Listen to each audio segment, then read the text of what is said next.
NASCAR on Fox welcomes you to Dover, Delaware. Get ready to roll 400 miles here. Tony Stewart hoping to snap out of his slump after skydiving this week with his dad. Matt Kenseth, the former champ, can Ford get into victory lane? They have been unable to in the first 11 races. And Dale Earnhardt Jr. starting 27th, equaling the furthest back he has started this year. And we'll be watching Jeff Burton, Jeff Gordon, and our own Jeff Hammond on the Verizon checklist, things we should watch closely. Yeah, today we're going to be looking and saying, how do you wind up winning this race? And this is what it's going to take, folks. If you want to wind up winning here at Dover, you've got to be able to control the landing of this race car. When it gets down in this corner, you need for it to settle down so you can put the power down through the center and really get yourself launched up off of these corners, down these straightaways. Today, the guy who can do this the best, well, he's going to wind up going to victory lane. That's as simple as I know how to make it. Now, that's in practice there, so it's a little bit, you have more space, more room. Other cars get in there, it's a different story. It's going to be a little bit more congested when they drop the green flag here today with 43 guys out there trying to make it happen. And Joey Logano, last year in the fall race here, he starts 18th today. He had that barrel roll that seemed like, I asked him about it, he said it seemed like it would never end, and it does rattle you a little bit. Physically, he was okay. You wonder if something like that, coming back to this track, can hang with a young driver that I have a little mishap, but it collects cars and I go airborne. Well, I think he can kind of shake that off. You saw Greg Zipadelli, his crew chief, reaching inside there, and those two guys, that's the last little bit of a pep talk he gets from him, at least without a lot of noise in his head. So I think he's going to do fine. We'll look for the Gibbs cars to be strong. Now, over the years, they've made some changes to pit road here, and still an issue entering pit road, but talk about the advantages, disadvantage for certain teams. Well, the guy who's on the pole right now, Martin Truex Jr., he's got the best pit position, and it's still going to be a difficulty getting on the pit road, and it's still a narrow pit road on top of that. Concrete is what it's all about. They say it provides a more consistent surface. Will it provide a consistent race? Let's head down there and hear those words we always like to hear. Richard Petty won the inaugural 1969 race here at Dover and then went on to win 6 more times. Next Sunday, May 23rd, he'll be part of the first class inducted into the NASCAR Hall of Fame. And now for those most famous words in motorsports, the King, Richard Petty. Gentlemen, start your engine.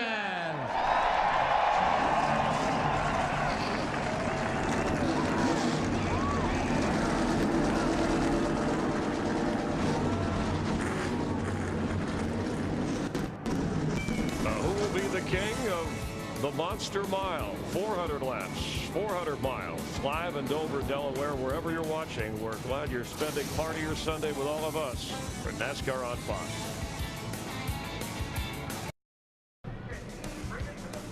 Miles the Monster, symbolic of the concrete canyons of Dover International Speedway. The gray is the gravel of the horse track. That light gray, almost white, is the concrete of Dover International Speedway, where today NASCAR's best will compete for 400 laps. Hi, everybody. Mike Joy, Larry McReynolds, and Darrell Waltrip with you. Darrell, this is no longer a 500-mile endurance test, but the entry to turn 1, unlike the entry to 3, the exit to 2, not at all like the exit to 4. The groove starts at the bottom, it moves up, it moves down, it moves all around. How do you keep up with it all? Well, and Mike, when your nickname of your track is the Monster, I think that in and of itself tells you a lot about what these drivers are facing today. But folks, when you go into the first turn, have you ever had anybody pull a chair out from under you? Well, that's what it feels like when you drive off into the first turn. Like somebody pulled the chair out from under you, and then you try to shuffle around and catch yourself before you hit the floor. That's down there. You try to catch yourself before you hit the wall. That's what these guys will be fighting all day long.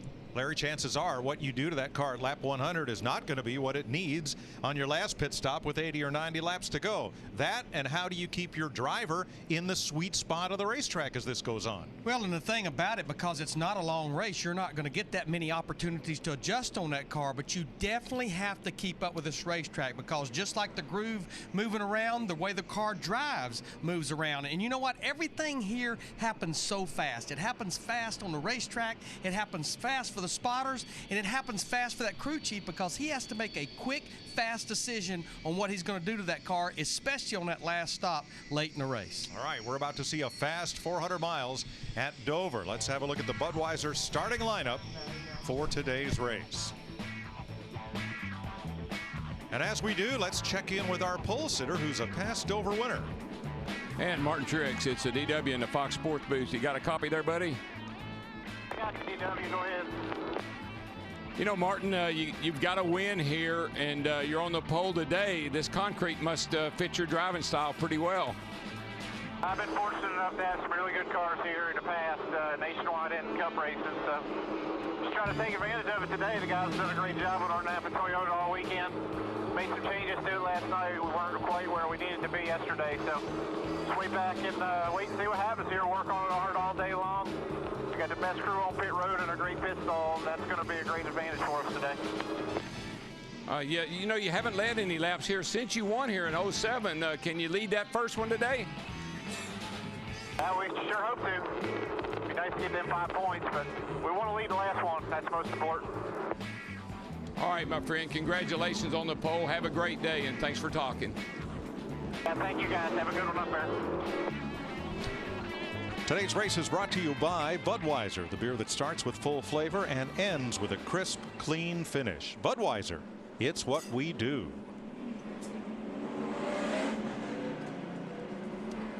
Let's take a look at our FedEx Understanding the Race. These are the trends or the patterns of our 9 spring races here of NASCAR on Fox. First caution, average lap 18. Only 3 times in those 9 races did we make it past lap 20. The longest green flag run, average 118 laps. We at least see 1 to 2 green flag pit stops. Number of cautions, average 8 per race. We actually had 10 last year in 2009. The last caution period, average lap 346. The numbers say no lay race caution. The pattern of 2010 says, oh yeah, most definitely. So far this weekend, Kyle Busch dominated the truck race but did not win. He thoroughly dominated Saturday and won the nationwide race going away. He's the only triple duty driver in the field. Watch out for that number 18. Seems like those, green, white checkered finishes have really shaken up the way these races end up at the, who's going to win them. Today's race, 400 miles, pit road speed 35, and the pit window within 85 laps.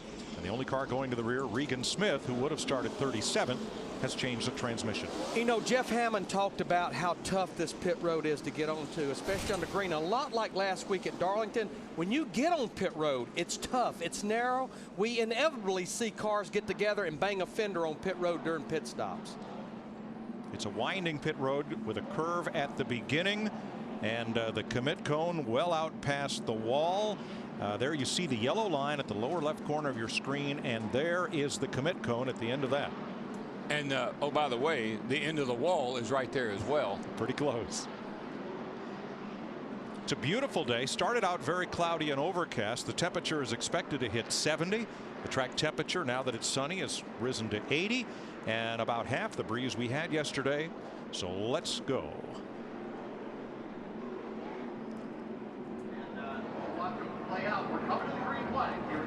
DW, we've already had our crab cakes. What do you say let's partake in a little concrete? But the thing I'd say, reach up there and pull those belts tight one more time.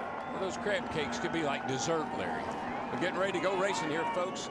Flagman's got the flag here. He's getting ready to throw the green. Let's see, we're coming. We're coming. Be nice, guys. Be nice.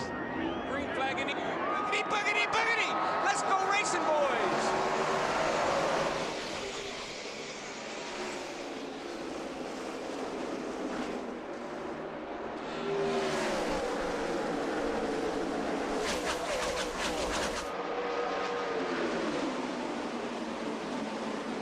Outside lane may prevail as it has here at Dover for some time. Casey Kane has not led the last 5 Dover races. Now he's led this one. And Martin wasn't able to win that, lead that first one. I know he's disappointed. Maybe he can fight back here on the inside, coming up off 2. Just get such a good run on the high side, especially late exit of turn 2. Now Martin Truex Jr. has his hands full of Kyle Busch, that 18 car. I think he may have just moved up a little bit to give Kyle a little room on the bottom there. Don't want to race too hard this early. Mark Martin 4th, Jimmy Johnson, Clint Boyer, Ryan Newman, Carl Edwards, Allmendinger, and McMurray the top 10. Even though this track is pretty symmetrical, the turns are totally different, believe it or not. Turn 1 is different than turn 3. The way you run both turns is totally different.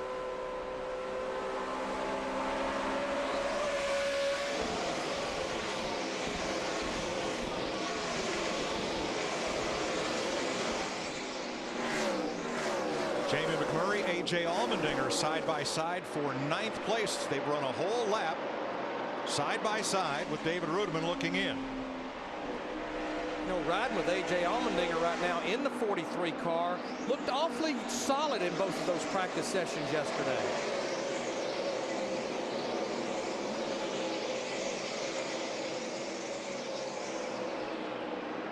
That battle won't quit.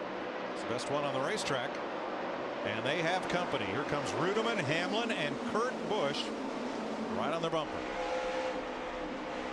You know, we've run 5 laps, and in 5 laps, that's a pretty good time that you're going to start talking to your crew chief about what your car needs already in just in that short period of time. Well, Darrell, I think the track is different from what they had yesterday in those 2 practices because we had the 200 laps of Nationwide Series race. I thought Allmendinger was going to clear the number 1 of McMurray. It didn't happen. And now they've brought Jeff Burton into that battle. And Joey Logano.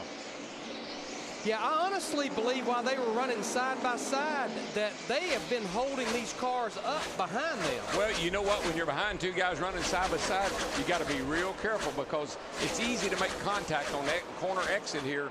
Got to give yourself a little escape room if something happens.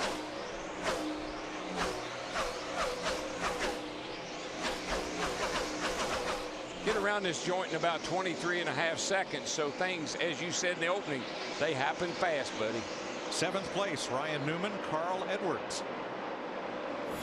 You know, contrary to the run that Carl Edwards in that 99 car had at Darlington, they were tickled to death to get out of there with a 15th place finish.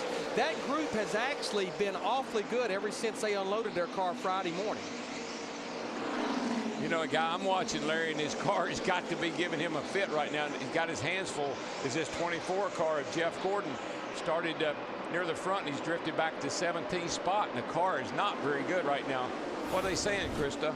Well, actually, Steve Letarte told me this morning they would not have early speed for the first time all year. They chose a setup that Jeff wanted, drivability over early speed. But right now, Jeff said his car is really, really tight. Gordon started 15th, moved up to 14th, and as you said, Darrell, he's drifted back to 17th.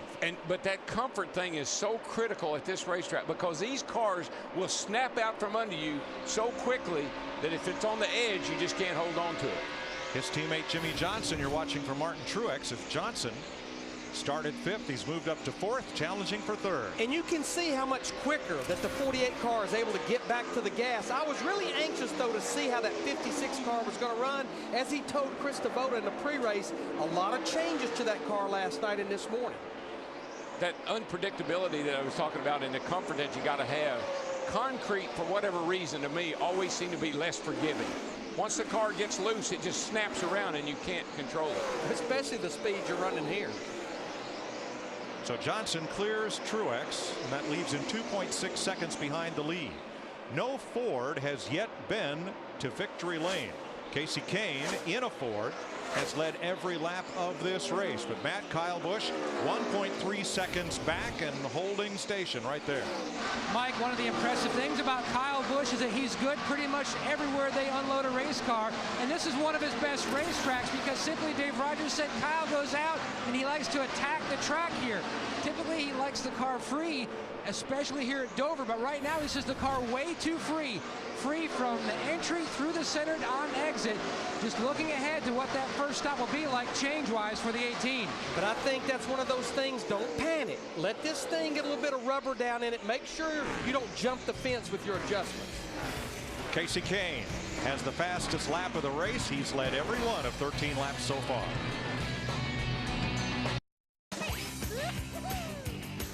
NASCAR Sprint Cup Racing on Fox, presented by Budweiser, is sponsored by Toyota.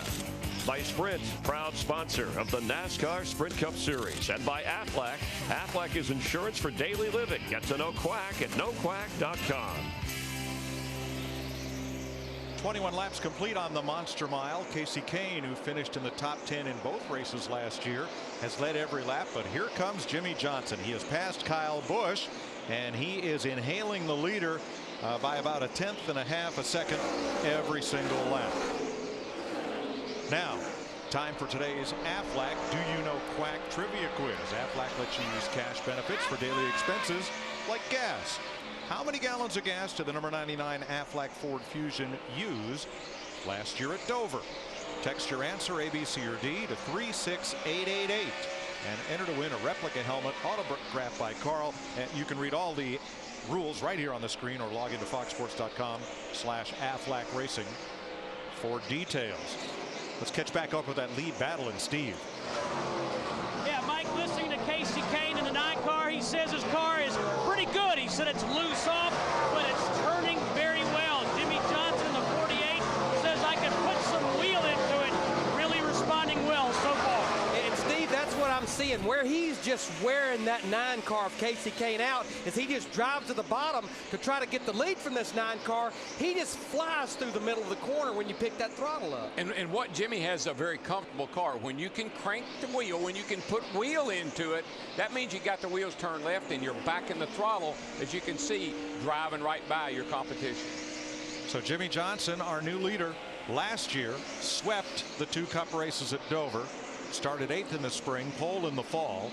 In the spring race, he led 298 laps, 271 in the fall. Both dominating performances. Yeah, about 600 laps out of the 800 that were run here last year, he led.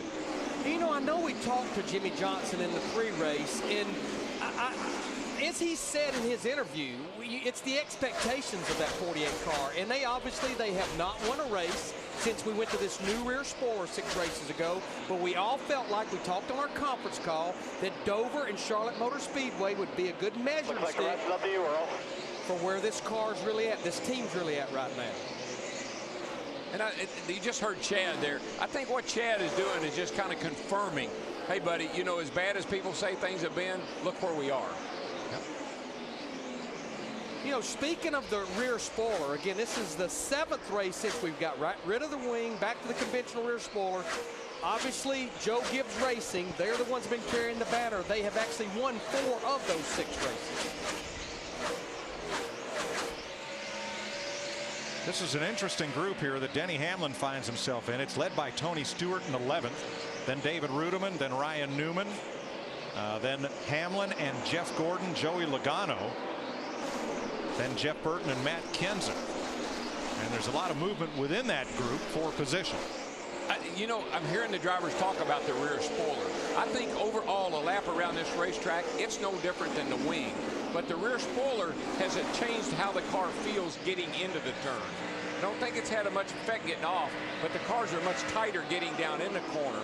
I bet if you did an average all the way around the track, the wing would probably be better on the straightaway, maybe the spoiler better getting into the corner. Ryan Newman passes Hamlin for 13th. Jeff Gordon moves in.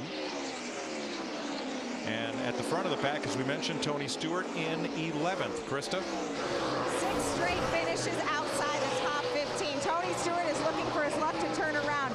Right at the start of this race, well, it may have happened. He said his car right off the bat looking good. Hey, maybe jumping out of a plane is something he should do every week. But you know, Krista, when you talk about it as he's about to crack the top 10, she mentioned those 6 races without a top 15. It's been almost 6 races without a top 10. That's the longest streak in his whole career that he's went without a top 10 finish.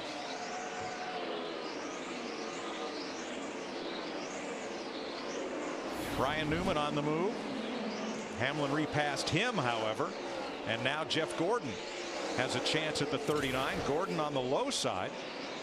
Newman gained a spot, gave a spot, then 2. You know, something I'm noticing is the 20 car of Joey Logano there right behind Jeff. Joey moved up and let Jeff go in front of him. I mean, he gave him the line. Joey has since then just running his tire tracks. Young guy learning how to get around this racetrack from somebody that's led a bunch of laps around here, Jeff Gordon, a veteran. Well, now Logano's going to gain a spot on Ryan Newman. Matt? Mike, Ryan Newman's biggest concern coming in today's race was the fact that the track, what Larry Mack talked about, could be quite different than it was on Friday when it was 20 degrees hotter in practice. Newman says the car is tight and getting tighter from the center to exit. It's all he can do at this juncture. Tony Gibson, his crew chief, already already has a game plan for that first stop, calling for a wedge adjustment as well as air pressure change in the right front tire. And Matt, where you have to be so careful with the car being tight, in other words, he's turning the steering wheel and the front wheels aren't gripping, is that's hard on that right front tire. This track in general is hard on the right front tire. It never gets a break here. When that car's not turning, it makes it even harder. One change in the top 5 as we go to break. Clint Boyer has passed Martin Truex for 4th.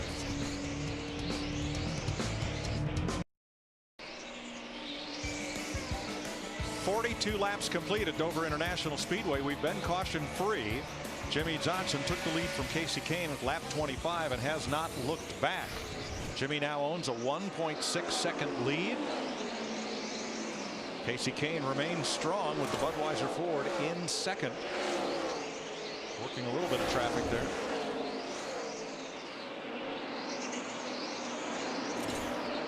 Kyle Busch, who dominated yesterday's nationwide race, running in third. Clint Boyer, just before the break, had moved up into the 4th spot. And our pole sitter, Martin Truex, has now dropped to 5th place. You know, Mike, Mark Martin running in 6th spot there. Always keep an eye on Mark, because Mark sort of sets the pace as far as I'm concerned. He's just racing right now. He's racing amongst with himself. He's putting down good solid laps. Keep the leader in sight and know that there's a little bit left in that 5 car. And I possibly think that might be what's going on with Kurt Busch in the 2 car. Started back in the 12th position. He's moved up to 7th, and I'm watching his lap times. He seems to be mirroring, or actually maybe a little better than our leader Jimmy Johnson in the 48. A.J. Allmendinger running King Richard Petty's iconic Petty Blue and what was STP Red paint scheme to celebrate the King's induction into the Hall of Fame next week. Thanks to sponsor Best Buy for covering up the green with all that Petty Blue and Day Glow Red. It sure looks great to see the King's colors on the 43 this week. And Tony Stewart, who jumped out of a plane. Okay, maybe he was pushed, but had some fun with the Army Golden Knights parachute team this week. Stewart not in free fall. He started 16th. He has moved up to 9th. And Jamie McMurray just took over the 10th spot, fishing for a win here at Dover. And having started 9th and just fallen to 11th, Carl Edwards last year used how many gallons in his Aflac Ford Fusion at Dover of Sunoco race fuel? Answer is C, 100. Your mileage, I hope, is better. These cars get about 4.3 to 4.5 miles to gallon. It may vary depending upon conditions. Right. And these cars hold about 19.5 gallons of fuel in the fuel cell in the trunk area. There's David Rudiman running in 12th place, just ahead of Denny Hamlin. They have pretty much been nose to tail these entire 50 laps, working a little traffic, gaining a few positions, but not yet fighting among themselves. Denny Hamlin here, we're riding with him there in the 11 car. He's running about where he started. He started 14th. He's running 13th. Not making a lot of noise yet, as we're well past halfway through this fuel run. The same could be said of Jeff Gordon, who got up to 14th, back to 17th. Now he's up to 14th again. Krista? Well, Mike, as I mentioned, this is a Plan B setup, and it's all because of turn 3 and happy hour. Jeff Gordon was so unhappy with the way the car was handling in the bumps in 3. They went to their backup plan, and Steve Letarte knew they'd probably have to sacrifice early. Here's what Jeff said on the radio. I mean, I just don't know what to tell you. I'm sliding the back end, then I'm pushing the middle. I go to pick up the throttle, I'm a little bit tight, and just bringing the back end around. Step forward, step forward. We need more front grip all the way through the middle, but we can't get the back any looser in. I got it. 6th place. Kurt Busch moving forward. Mark Martin still running about the same lap times.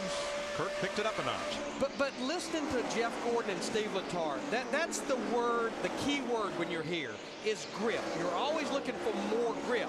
And what you've got to be careful, if the car's pushing or sliding the nose, that means the front wheels aren't gripping.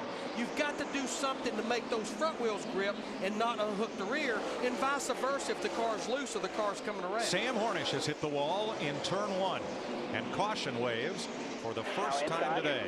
Clear right there. I'd gotten a report. Caution here, bring it on down pit road. I talked about Ryan Newman. I got a report a little bit ago that Sam Hornish, the 77 car, his car was pushing. That abuses the right front tire. Looks like to me possibly he blew a right front tire. Now he'll be right in front of race leader Jimmy Johnson coming down toward turn number 1. You'll most likely 3 cars ahead, and there he goes. You see that right front definitely went down as he entered turn 1 there, and it shot up the hill into the wall.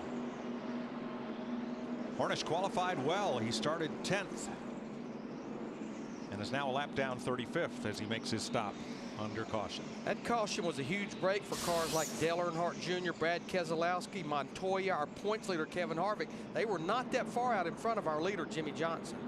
He has pancaked the right side of that car really hard. Yeah, you don't.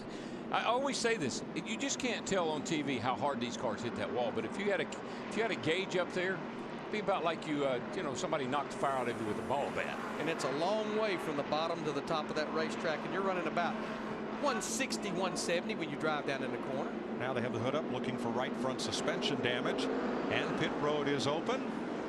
Here come the leaders. I think this is pretty much a no-brainer call. 54 laps, 4 tires, I'd say, boys. Krista? Tony Stewart is pretty happy. He said, in fact, his car is so good on the entry that we can actually give some up there. We're that secure. Also good on the exit. The problem right now, the center, tight. Steve?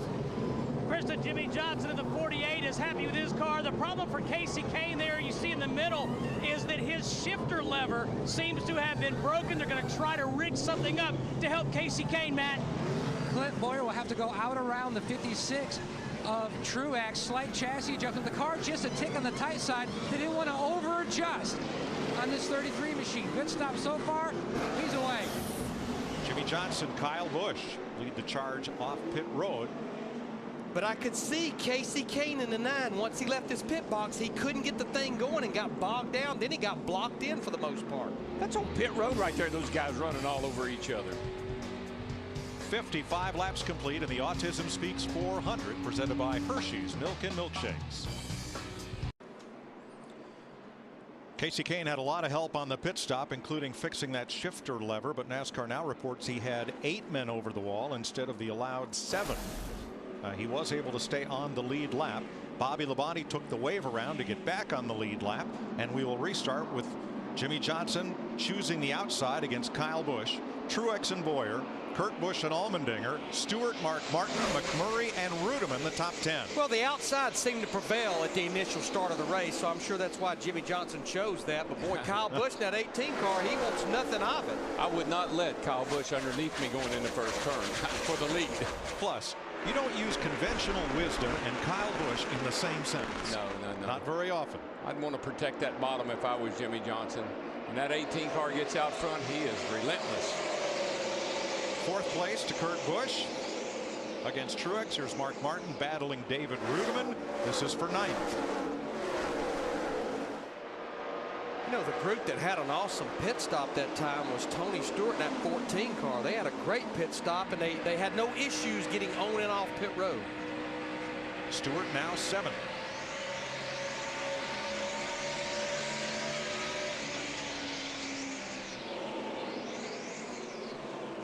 Look at how the 18 has gapped the field, leading Jimmy Johnson by 1 second and pulling away. Shifter troubles. Jeff Hammond. Mike, whenever Casey had these problems, this is what we're talking about. This is the lift shift lever that makes these guys be able to go from 1st, 2nd, 3rd, and 4th. This aluminum handle is probably what broke on it. Somewhere around in this area, they had to come in, loosen these 2 bolts, and replace this stick to be able to allow him to carry on for the rest of the day's race. Thanks, Jeff. See that happen occasionally. Guys get carried away. They thin that thing down. It's weight, so they try to thin it down. Say, well, he doesn't need it that much, but they don't realize how hard a driver has to shift that thing when he's changing gears. You don't figure how important it is. You don't have it there to use. That's right. I've come in before and handed it to him. Here you go. Lighten it up some more. 11th place, Rudeman, Gordon, and Allmendinger passing Kurt Busch, or other way around, passing Kurt Busch back to regain 4th spot. Fastest car on the track right now. But definitely since this restart, A.J. Allmendinger in that 43 car, he's gotten past a couple of cars. He passed Truex Jr. in the 56 just a couple of laps ago, and then gets by Kurt Busch in the 2. The King, Richard Petty, won here 7 times. Allmendinger trying to bring the King's paint job to victory lane for the 8th time. And it was actually win number 199, just a couple of months before that 200th win at Daytona. He won the spring race here.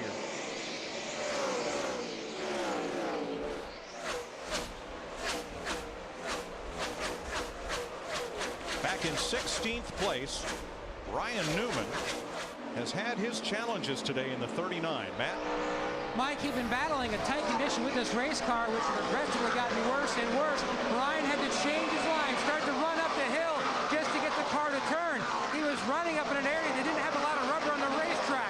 Much more coarse, which caused issues on the inside shoulder of that right front tire. Not an issue with the tire manufacturer, but just because there was no rubber up there, and it was more user issue.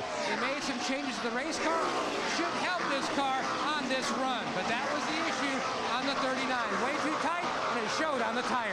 Now, when we heard Jimmy Johnson say, could put some wheel into it, if you get too much wheel into that right front, that will create that problem as well. A little too much camber, leaned in at the top, eating that inside edge, and then turning hard on that right front tire, you can eat that inside edge off of it. You see here, that's quite a bit of wheel. When you get the right hand over the top like that, that's a lot of steering input. It's David Reagan in 29th. So that car is really, I'd say snug.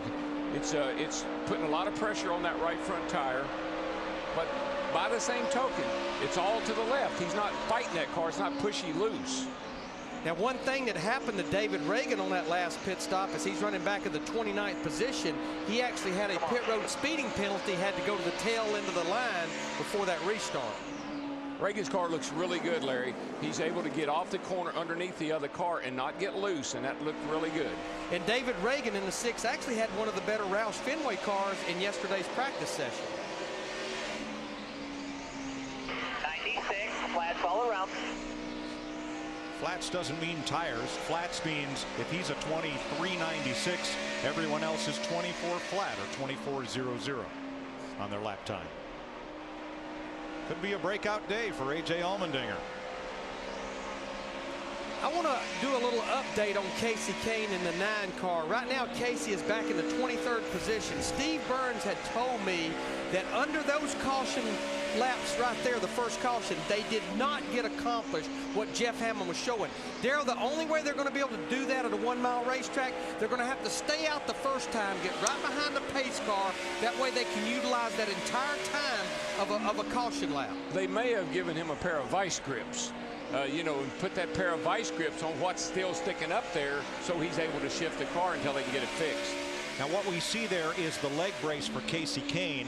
If the shot extended lower, that gear shifter would be, well, down below the bottom of the screen, so I can't draw it for you. And for our viewers at home, the only time it's an issue is when you're getting up to speed. You don't shift here. You're in high gear the entire time. It's only leaving pit road or coming up to speed after a restart.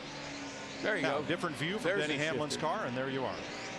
And what they could have done, if this thing broke off down there and there's some part of it left, they'll give you a pair of vice grips. They'll lock those vice grips on there until they can decide if they got time to fix it or not. Kyle Busch has now led 14 laps to Casey Kane's 24 and Jimmy Johnson's 34 laps.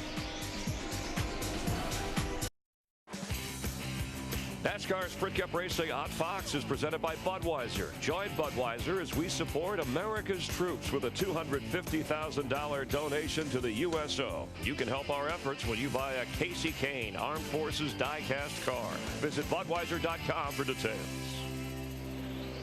81 laps complete at the Monster Mile. Kyle Busch's lead has now dropped to 0.4 of a second over Jimmy Johnson, and A.J. Allmendinger is closing in from third.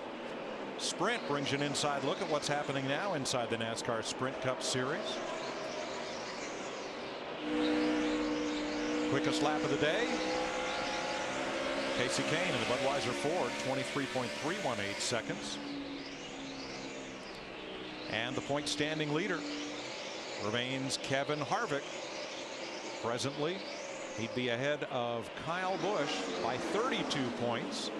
And Harvick running in the 18th position. For more NASCAR stats, in-car audio, and live race radio, NASCAR Sprint Cup Mobile is at sprint.com/speed. Boy, look at that 48 car. He has got some forward bite. Oh, we got conversation here between the 18 and his spotter. Spotter there, yeah. Where is he? Outside. But you're right, Daryl. He gets such a run off the corner. Steve, they may still want to be making adjustments on that 48, but they're pretty darn close right now. Yeah, Jimmy Johnson just said, Larry, that he's gotten free all the way through the corners. And Chad Canals just said, watch that 43 car. He's coming. Matt? And Steve, he is coming in a hurry. The car was loose over that first run. They made a slight air pressure adjustment to fix that. But AJ will tell you, you know the old saying, effort equals results. So sometimes he felt like maybe he was trying too hard as a driver to carry the race car that really wasn't dialed in to his liking. Each week they unload better and better as Tony Stewart works with the 33 of Clint Boyer.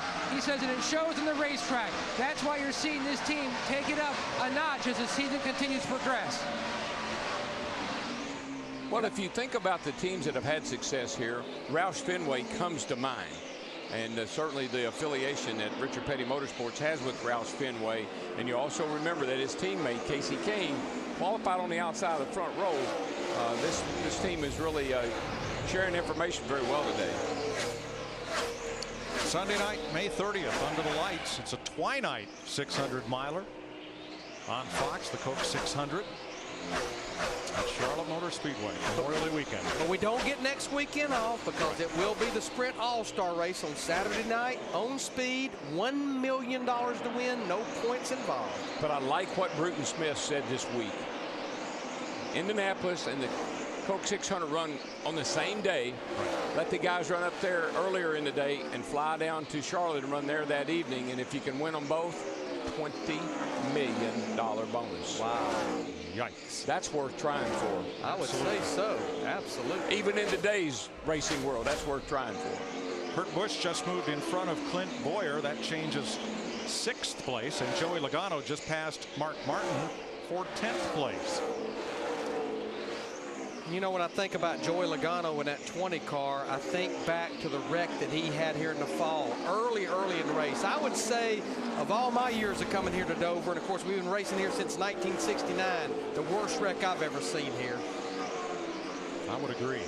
Krista? Yeah, Mike, Larry, Daryl, it was a flip and a roll last fall. Joey's on a roll of a whole different kind right now. He just came on the radio and told his crew the car is pretty good right here. Hard to believe he's only 19 years old. He'll turn 20 next Monday. Well, when I was a rookie, I used to say, what should I do? And they say, follow the guy that's won a lot here. And I mentioned this earlier. He is keeping right in Jeff Gordon's tire tracks. And I think he's really going to school on Jeff Gordon, and that'd be Joey Logano in a 20 car.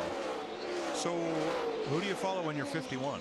You kind of set your own pace. There you go. And you're not a trendsetter, but you are a pace setter. That's what Mark is doing right now, running 24.50s to the leader's 24.45. Talking about a pace setter, I've been watching this little 16 car of Greg Biffle. Greg has a couple of wins here. Greg started back in the 24th position. He has moved up to the 12th spot. As we mentioned at the top of the show, Roush Fenway cars, Daryl talked about A.J. Allmendinger in the 43, the affiliation. This could be a day that we see a Ford go to victory lane for the first time in 2010. Dick? Well, Biffle messed up his qualifying run, Mike. Turn 1, first lap, he just went in way too hard, and that put him back in the 24th position. But McReynolds is right. Biffle's got a shot to win this thing. In fact, before the start of the race, he told me he intended to run the bottom and pass them one at a time until he got to the lead, and then he was going to take the checkered flag at the very end of the race. The car has been a little loose. That, by the way, is the name of his fishing boat, a little loose. Matt, what's up with Kyle Busch? Now his guys on the team are waving their arms frantically. He says, I cannot hear you guys talking to me. If you can hear me when I drive by, please wave your arms frantically so I know that you can at least hear me. So radio communication an issue on the 18. Now earlier, Gets a little bit free. Earlier, he was calling to his spotter, Jeff, can you hear me? Because obviously he was not hearing the team communication. And that's not good when you don't have a whole lot of peripheral vision inside these cars.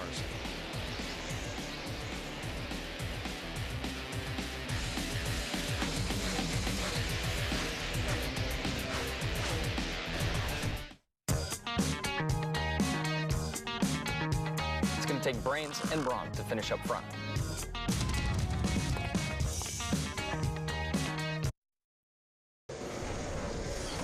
Time for an AT&T race break. NASCAR on Fox. We are live in Dover, Delaware. 103 laps in, and Jimmy Johnson, your leader, going for his third straight win here at Dover. Kyle Busch led 25 laps. Pole sitter Martin Truex Jr. has not led a lap, fading back to 10th. As Jimmy Johnson in a mild slump for him the last 6 races. But Jeff Hammond, moments ago, Kyle Busch, who's moved up to 3rd here in the 18 car, having radio communication problems with his crew. Yeah, they can hear him, but he can't hear the spotter or his crew chief right now, and that could be a big challenge for him, especially with pit stops, coming up here in the future. So is there a different form? Is there a safety hazard here? Well, I think they got to be concerned about that. NASCAR usually mandates you having a spotter communication, plus the fact, he will not know when to come to the pit road unless they're able to use either a signboard or unless NASCAR is willing to black flag it and let him know to come down the pit road. And Chris, right now we're seeing a lot of pressure right here being put on the 48 by the 43 car of A.J. Allmendinger running that red, white, and blue car of Richard Petty colors. Yes, an honorary paint scheme. By the way, we're about 30 laps away from a green flag stop, something worth watching. Now, Jeff Gordon, it's early, having some struggles, but chances to make adjustments. Yeah, he's made some adjustments here, and he's starting to move his way back up. He's up to 7th place right now. He's still got a lot of work to do as far as get back up to the lead, but much improved over the first time out. We saw Greg Biffle now move into the top 10, so our pole sitter Martin Truex Jr. falls another spot back. And some unusual problems early at the Monster Mile. We talked about the shifter issue with Casey Kane, who started on the front row. Yeah, he really looked like he was going to be one of the cars to contend with, and here we are riding along with him. All he's got right now is high gear because the shifter lever itself is broken off. They hope to be able to get a caution flag to get back down on pit road and finish changing it out. There we're inside the car with Casey, but as long as they stay green like this, it's not a big deal. But if he has to make a green flag pit stop, he's going to be in a lot of trouble. Quick thought on Tony Stewart, currently running 5th behind Jamie McMurray. They've made some adjustments since the start of the race. Also, he started way back in 16th, and he's already found himself cracking the top 5. And Jeff Burton moving into the 11th spot as Truex Jr. continues to fade. If you want to cast your vote for the AT&T fastest pit crew of the year, the standings from last week, do it on your AT&T phone. Text the car number for the pit crew you think is the most valuable at each race to 2258, delivered by AT&T, the nation's fastest 3G network. Jeff Hammond, Chris Myers, let's rejoin after the AT&T race break. Darrell, Larry, and Mike. Thanks, Chris. 109 laps in. Jimmy Johnson's lead 0.3 of a second because A.J. Allmendinger has challenged him twice in traffic in that number 43. And you see them passing the 83. Casey Mears is in that car this weekend. Wednesday, Brian Vickers, who would have come in here 20th in the point standings, was in Washington to make an appearance at an Army hospital, had chest pains, went to a local hospital where they admitted him and found blood clots in his leg and near his lung. They treated him and dissolved the blood clots. He was allowed to fly home Friday night. I spoke to Brian's manager, Don Rohr, through email, and he said he feels fine. He's very tired. He's meeting with Jerry Petty and specialists to try to determine the cause and what further treatment might be necessary. I hope Brian gets well and gets back here quickly, but those blood clots are very, very dangerous, and you have to dissolve those, and you can't drive a race car while you're in that process. But I want to say about the 43 car, you know what? A paint job won't win you a race. A car number won't win you a race. A home track advantage won't win you a race. But when you put all those things together, it just lifts up the spirits and the morale of your team, and you really want to go out there and perform at a higher level than you normally would. There are a couple of cars that do not want to see green flag pit stops. One of them we know is Casey Kane in that 9 car with that shifter issue, but we felt like the other one was Kyle Busch in that 18, but Matt may have resolved that problem. And Larry, Mack, how many times through your years as a crew chief have you had a driver whose radio might have come unhooked from the helmet? They believe that's what's happened to Kyle Busch. A few moments ago, he came on the radio and said, "You guys have me now." And they said, yes, we do. Welcome back. Evidently, the radio just came unplugged from the helmet. All good communication now on the 18. Well, how about this? Joey Logano underneath Kurt Busch. They fought each other a lap or two, and Logano's trying to take over that 6th spot. Well, with the banking here, and you do move around in the seat a good bit when you go off in these corners. Remember, we talked about how you land. Well, that could have jerked the radio cord a little bit loose. He fished around in there and got it hooked back up, and now he's back in communication. Meanwhile, Jimmy Johnson has stretched his lead over A.J. Allmendinger to 1 full second. Oop, rip it up. We don't need the black flag to get him to pit, do we? Okay. NASCAR Sprint Cup Racing on Fox is sponsored by AT&T Rethink Possible, by Amp Energy. Go to ampup88.com this Wednesday, May 19th, to chat live with Rick Hendrick. And by the Home Depot. More saving, more doing. That's the power of the Home Depot. Like that scooter? You can win it. Other cool prizes, including a VIP race weekend. Log on to ups.com/racing and enter for your chance to win. Jimmy Johnson is our leader, and Dale Earnhardt Jr., who has been lapped along with Juan Pablo Montoya among the notables. Junior's making a green flag stop onto pit road. Krista. Yeah, Dale Jr. is just having a hard time holding on to his car. It was way too loose. He couldn't keep the back end under it. So when they come in, they're going to make a track bar adjustment to try to tighten him up.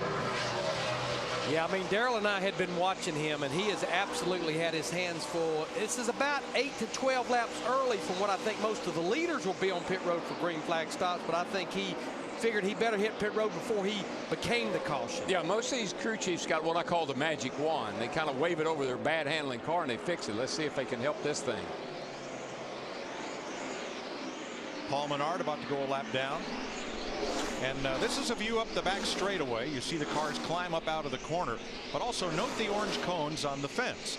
You see these often at road courses, not very often at ovals, and it's 3, 2, 1. Just a little marker to help you pick your braking zone going off into the corner.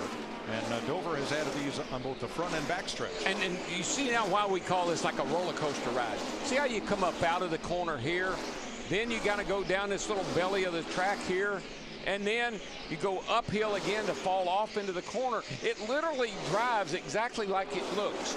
You feel that up and down. It's almost like elevation changes big time in the race car at 170 miles an hour.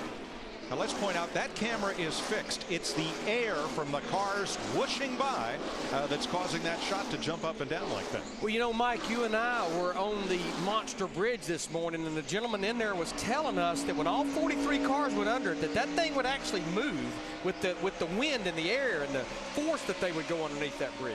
Reminds me of a story with Harold Kinder and Jimmy Carter, then governor of Georgia. I'll share it with you maybe during commercial. There's the Monster Bridge. And Montoya, who also got lapped, is in. Dick. Big surprise that Montoya has struggled as much as he has here over the course of this weekend. This is one of his favorite tracks because he says it's got a lot of grip. Their problem, the car hasn't had the grip Montoya has wanted. More tires for him. Elliott Sadler is also in. This is the beginning of green flag pit stops. Comes the Biff, 16 car on pit road. Sadler locks him up. Well, he came off the racetrack late. A lot of the guys have been coming off much earlier in the middle of 3 and 4. He got off there a little late, was carrying a little more speed. A.J. Allmendinger, the 43 car, has hit pit road, as well as Matt Kenseth in the 17. Boy, Larry, did you see the 48 car? He was tail happy. Biffle comes out of the pits. Marcus Ambrose has finished his stop. And there you see Matt Kenseth getting left side tires as Allmendinger approaches his pit. Matt?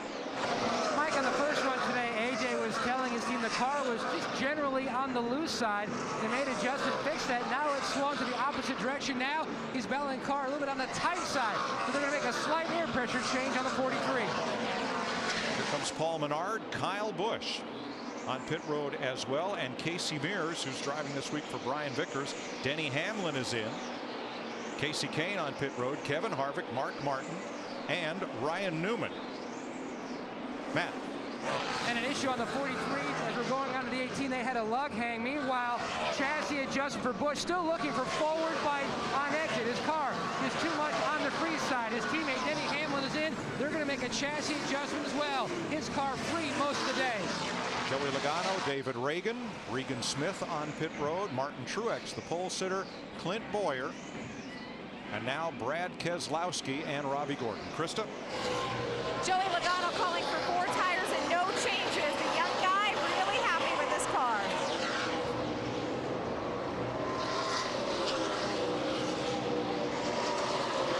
In. Oh, there's the 9 car. Yeah, I mean, this is not what this group wanted to see.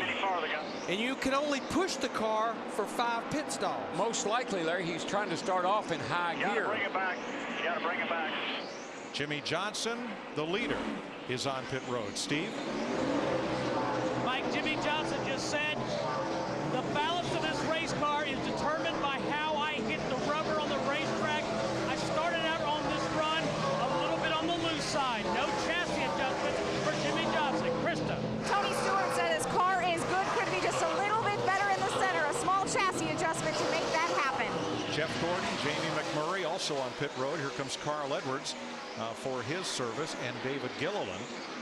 Kurt Busch comes in. He led a lap before coming in to make this pit stop in front of Steve. Mike, Kurt Busch says I need the front to turn better. Air pressure adjustment out of the left rear, half pound in the right rear for Kurt Busch. Scott Speed in and out. Jeff Burton, David Stremme entering the pit road at 135 laps and the second stop of the day. Krista? Jeff Burton said his car is really not that bad. It just needs to turn a little bit better. He also added he's really not pushing the car right now because it feels really hard on the right front. The crew working on the car coming around to make the 4-tire change. So we've now cycled around through all the cars that are on the track and running. Everyone's now made that second stop. I believe what happened at 9 car, I think he probably tried to take off in high gear out of his pit box, stalled the engine, and couldn't get it refired. When he finally did, I noticed he was very slow leaving the pit road. So I think he's trying to restart and get out there in high gear so he doesn't have to shift. Now watch Robbie Gordon in the number 7, the black car, trying to get on pit road. Couldn't do it. Couldn't get slowed down enough to finish off that turn. That's too fast trying to enter. Yes. So he missed pit road that time, and then I think maybe the next time he got a commitment cone violation. So it just kept getting worse the further he went. Frustrated. After pit stops, Jimmy Johnson still the leader over Kyle Busch, A.J. Allmendinger, and Joey Logano. This week, get your Fox Saturday Baseball in prime time, and it's interleague play, beginning with the Yankees taking on the Mets, or the Cubs battle the Rangers, the Tigers against the Dodgers, or the Red Sox against the Phillies. Fox Saturday Baseball, presented by Budweiser, returns this week, 7 p.m. Eastern, 4 Pacific, and catch This Week in Baseball at a special time. Check local listings for the game and start time in your area. A lot of activity on that green flag pit stop. Robbie Gordon with a penalty stop coming back in. A.J. Allmendinger taking a long time when they lost to Lucknut on the right rear. Larry, let's take a look at what happened to A.J. All right, you'll see the right rear tire changer, how much behind he was there. And you can see NASCAR pointing that there's a lug nut missing, so he's going to have to go back around there. Jackman did a good job there because A.J. signaled to leave the pit box. Is when he drops the jack, he kept the jack up to the right rear tire changer, went around there and installed that lug nut. I'm not sure that they even put a lug nut on. It looked like they just turned it almost like they snugged it up with their hands. Now, if you look there, we kind of have a gold standard time that we've set. That's the right side, the jack, and the left side, the total of 13 seconds. You can see there 21.2 seconds. And right now, Matt, he is third, almost 9 seconds behind leader Jimmy Johnson. And what they've been talking about on the 43 team is the fact that they were very lucky looking at the glasses half full. It happened under green versus under caution. So, yes, they lost a lot of time to 4th place, but as things even out, if they had been under caution, they would have lost a lot of spots on pit road. So Allmendinger still definitely in it, running currently in the 3rd spot, where he was before the spot he was running 2nd. About halfway between A.J. and Jimmy Johnson is Kyle Busch, who came off that pit stop, now 4.3 seconds back of the race leader. You know, Krista talked about our little 19-year-old, soon to be 20, Joey Logano on that 20 car. Through the cycle of this long run, through the cycle of green flag pit stops, he has now moved into the 4th position behind A.J. Allmendinger to 43. School's over. You know, it's time to go to work. One of his buddies won a race yesterday. Brandon McReynolds, part of the group of field fillers, they call themselves. Brandon won down at Rockingham on the mile. The day before, Chase Elliott, Bill's son, won a late model race at Rockingham, proving to be quite the playground of second-generation racers. You know what's so amazing about that win for Brandon down there at Rockingham was about 18 years ago he went to victory lane there, but wrapped up in a baby's blanket to the tune of about 5 months old with Davey Allison. Jeff Burton and Jeff Gordon, Krista, they're running much like we left them a week ago at Darlington, chasing toward the front and in close contact with each other. That's right, Mike, the Jeff and Jeff show. I want to talk about Jeff Gordon. I know a lot of folks are keeping tabs on him. The plan on that last stop was to free the car up a little bit. They made a wedge adjustment, but it might not have gone far enough because Jeff came on the radio and said 3 words, but they were all the same: plowing, plowing, plowing. Well, and Jeff Gordon knows if that thing's plowing, that means it's abusing that right front tire. He knows you can't step across that line. I heard that same thing last week. Plowing.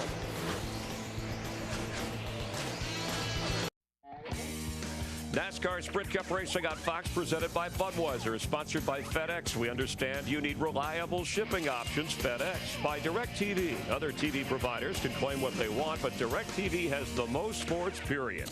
And by Chevy. Every model is backed by a 100,000-mile, 5-year powertrain limited warranty. Earlier today, Denny Hamlin presented with this check for $285,000 to his foundation. He was the winner in our DirecTV head-to-head knockout. $285,000 to his foundation and a donation to the charity of all the drivers that were in our bracket. Plus all the folks back in Nashville. He's going to make a contribution to the Red Cross over there to help all the flood victims. I love that. Thank you very much. We understand also that Tony Stewart and Clint Boyer are going to Nashville for some flood relief work. Now, Mike, let's take a look at these green flag pit stops. The 2 laps, basically including the stop, that's the fastest for Kyle Busch, Greg Biffle, Jamie McMurray, and Clint Boyer. Look how much time it cost that 9-car Casey Kane.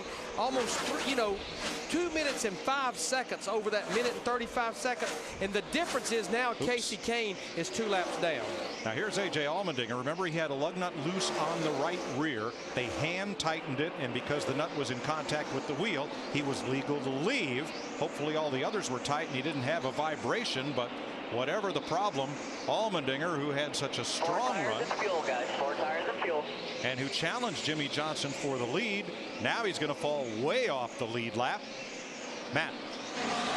It's going to be a good effort here on the 43 guys over the wall. They're going to have a big recovery plan on their hands now as they go to work. AJ was reporting he had a vibration on the 43, Mike. Like you mentioned, the car Turn 3, car in the wall, Matt. And the caution waves for the 47 of Marcus Ambrose, who got up into the wall between turns 3 and 4 and just pancaked the whole side of his Toyota. Boy, what a break for Kevin Harvick, though, in that 29 car, who was just about to go a lap down. I think the 43 wasn't so lucky, though. He was in the pit when the leader went by. Ambrose in the 47 up the hill. Right front. Yep. You just kind of know it when you see it.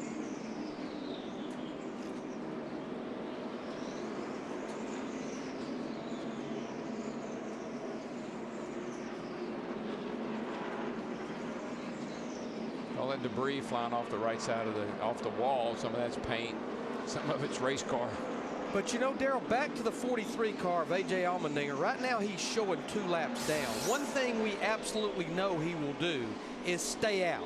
So what he'll do, he should take the wave around and get one of those laps back, which will put him only 1 lap down. As good a car as he's got, that should let him stay up there in position to get that free pass should we get another caution. I got to believe that right rear wheel, even though they let him go, they went back there. They didn't use a gun to tighten that nut up with. They just screwed it up with their fingers. I got to believe that was a vibration that brought him to pit road. And quite a discussion in his pit because they thought they had beaten the pace car to the end of pit road. Now remember last week Jeff Gordon was on pit road when a caution waved, but because he was back of the start finish line, he only needed to beat Jeff Burton to the start finish line to stay on the lead lap. In this case, AJ was pitted way down near the far end of pit road. He had to beat the leader or the caution car to the end of pit road. All right, what I'm seeing, it looks like Casey Kane in the 9 car is doing exactly what I was talking about. They come in with the leaders. They have all the time in the world to try to get that shifter fixed right here. Krista. Tony Stewart is in. He said the problem all year has been they start strong, but they lose the handle. A small adjustment. Steve. Jimmy Johnson says, free me up a little bit. I'm on the tight side. Jack Canal says, small air pressure adjustment. Matt? Kyle Busch has an easy exit, no car in front. They were talking about pushing in a spring rubber in the rear, just no forward bite still. The car very loose. A tear off the windshield, hitting the left in the back, and he is now away. It had not been that long since we had green flag pit stops. One car I noticed looks like went with 2 tires. Todd Parrott, Matt Kenseth in that 17 car. 24 pulled a spring rubber. That really held him up on pit road. And Darrell, you were right. That right rear wheel was loose on Allmendinger's car. That's why he had to make that green flag pit stop. From the pits, you have to go to a central refueling station to get those dump cans refilled with Sunoco race fuel. So some fellas get a little creative. Hurry right back. Carl Edwards got the free pass on this, the second caution of the day. Green flag. Jimmy Johnson, Kyle Busch, and Johnson takes off. It's Busch to fight with Joey Logano, his teammate, for second. Here comes Matt Kenseth and Jeff Burton in the top 5. What a jump for Kenseth. What a great pit stop. I mean, he was outside the top 10. Here he is up there in the top 5 now. But just remember what those guys did, went with 2 right side tires. Dale Earnhardt Jr. did not get up to speed. He is 2 laps down and he's headed for pit road as Kyle Busch wants the lead. He got that run on the high side through 3 and 4 where he's been so good. And while he's doing that, his teammate Joey Logano in that 20 car keeps inching into the picture. All Dale Jr. said on the radio was something broke. You know what? Looking at the Gibbs cars right now running first and third, Rick Hendrick said this past week, and I kind of snickered when he said it, that the Gibbs team had caught up with Hendrick Motorsports. And he said, as a matter of fact, they may have even passed us and lapped us. And certainly the sweep last weekend at Darlington, and here we are today looking pretty racy. Here are your Toyota top performers of the race as Kyle Busch goes back out front. He's led 27 laps today. Trying to sort out Junior's problems under the hood. But you know what, Kyle Busch, this is a typical, what if this was a green-white checker? Look where he would be.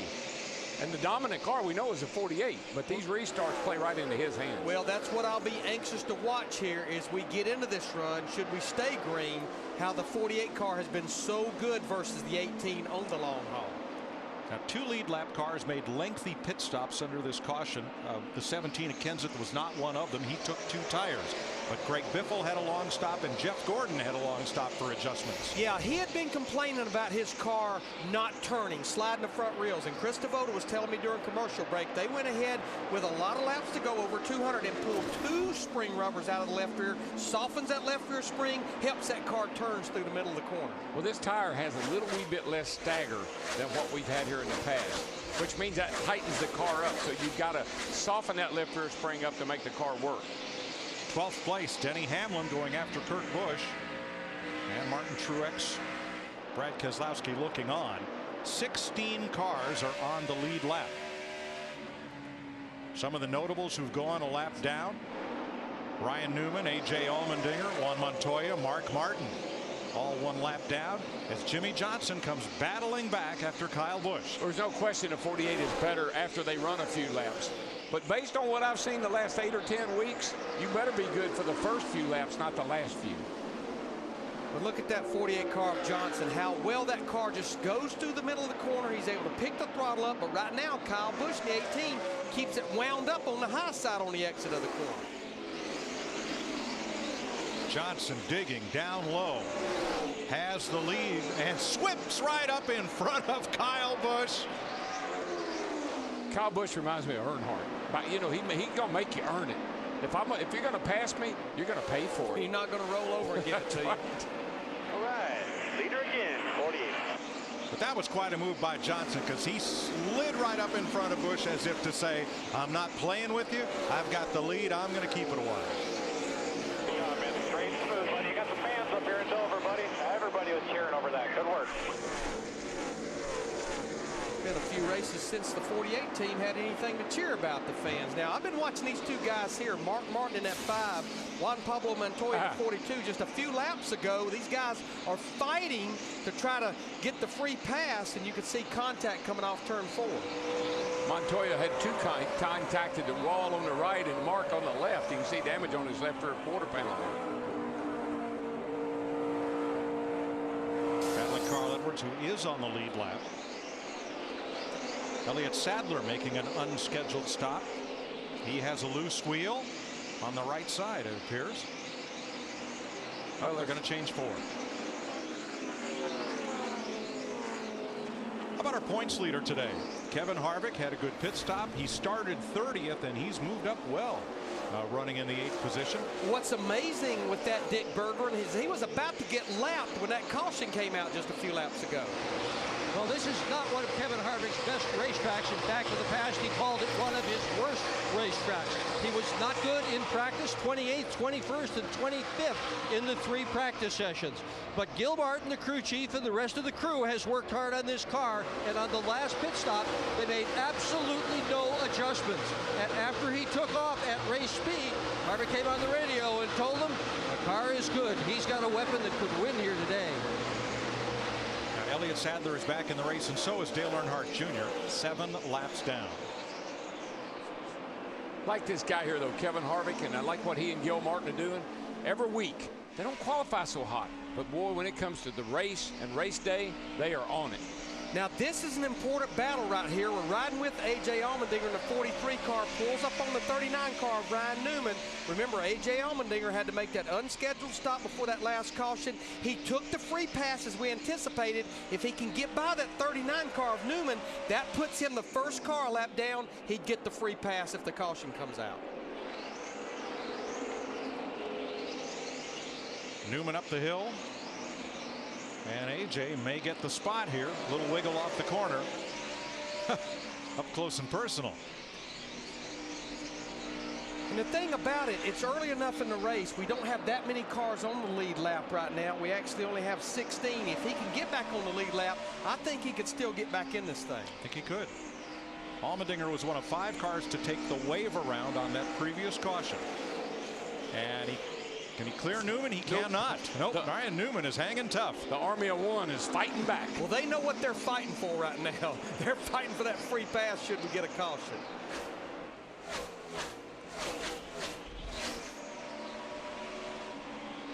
And Newman holds the spot for the moment. Jimmy Johnson leads Kyle Busch by 1.2 seconds with 185 of 400 laps complete on the Monster Mile.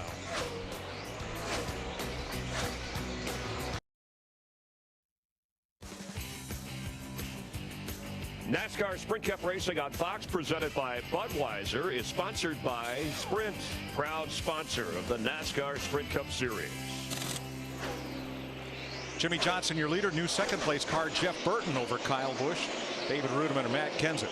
Now here's A.J. Allmendinger. He is now in the free pass position ahead of Ryan Newman, but not without a fight. Darrell, this was quite a battle, and it almost got ugly right here. It did. As you can see, the 39 car Newman pushes up, makes just a slight little contact on the 43, but let me tell you what that did. That lit a fire under AJ, because he comes back after Ryan Newman here and tries to repay the favor. And Allmendinger ended up getting the spot. He's 17th, Newman 18th, Keselowski 19th. Those are the first couple of cars 1 lap down in the free pass position. And it doesn't matter what position they're racing for. They're racing each other for that position.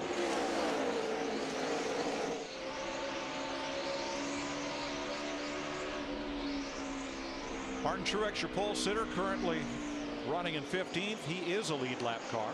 Jimmy Johnson out in front of Jeff Burton now by 1.5 seconds. And as in the last 2 Dover races, Jimmy Johnson has led almost 3/4 of the laps today. But I've been watching that 31 car of Jeff Burton, who moved into the 2nd spot. He's moved his car about halfway up the racetrack through the corners, and he's running times about 1/2 of a tenth to 1/10 of a lap quicker than the 48 car Jimmy Johnson, who's actually in clean racetrack right now, not fighting any lap traffic. I like the way Jeff Burton races, but what they do with that 31 car is it's good at the end of a long run. So at the end of the run, he catches up with the leaders. They make pit stops, car's not all that great. He loses all that time right back.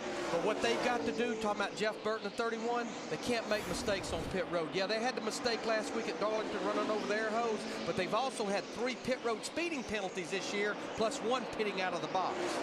And closing in on the leaders is David Rudiman. Dick? And Rudiman's having a terrific run this afternoon, Mike. He started in the 13th position, currently running in the 4th spot. It's almost been a year since Rudiman has won one of these races, but they have got his car dialed in well today. On the various pit stops, it's gone from being just a little bit too tight to a little bit too loose. And let's remember that last year here in May, Rudiman won the pole, spun, and that cost him the race. And in the fall, talk about pit mistakes, he missed pit road, and that cost him the race after he qualified in the 5th position. So he's fast here, he just has to avoid mistakes. He about had a bird's eye view of Kyle Busch, that 18 spin it out off the corner last time off of turn 4. Rudiman trying for 3rd. Boy, he's got it. I mean, he is really fast. He looks like Jimmy Johnson through the middle of the corner, able to really get after it. Settle in driveway, bud. We are halfway at Dover International Speedway. Jimmy Johnson with a lead of 1.2 seconds over Jeff Burton, David Rudiman, Kyle Busch, and Matt Kenseth. They are your top 5. How about a nice sunny May Sunday? Crab cakes and concrete crank them up.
We all know what the problem is.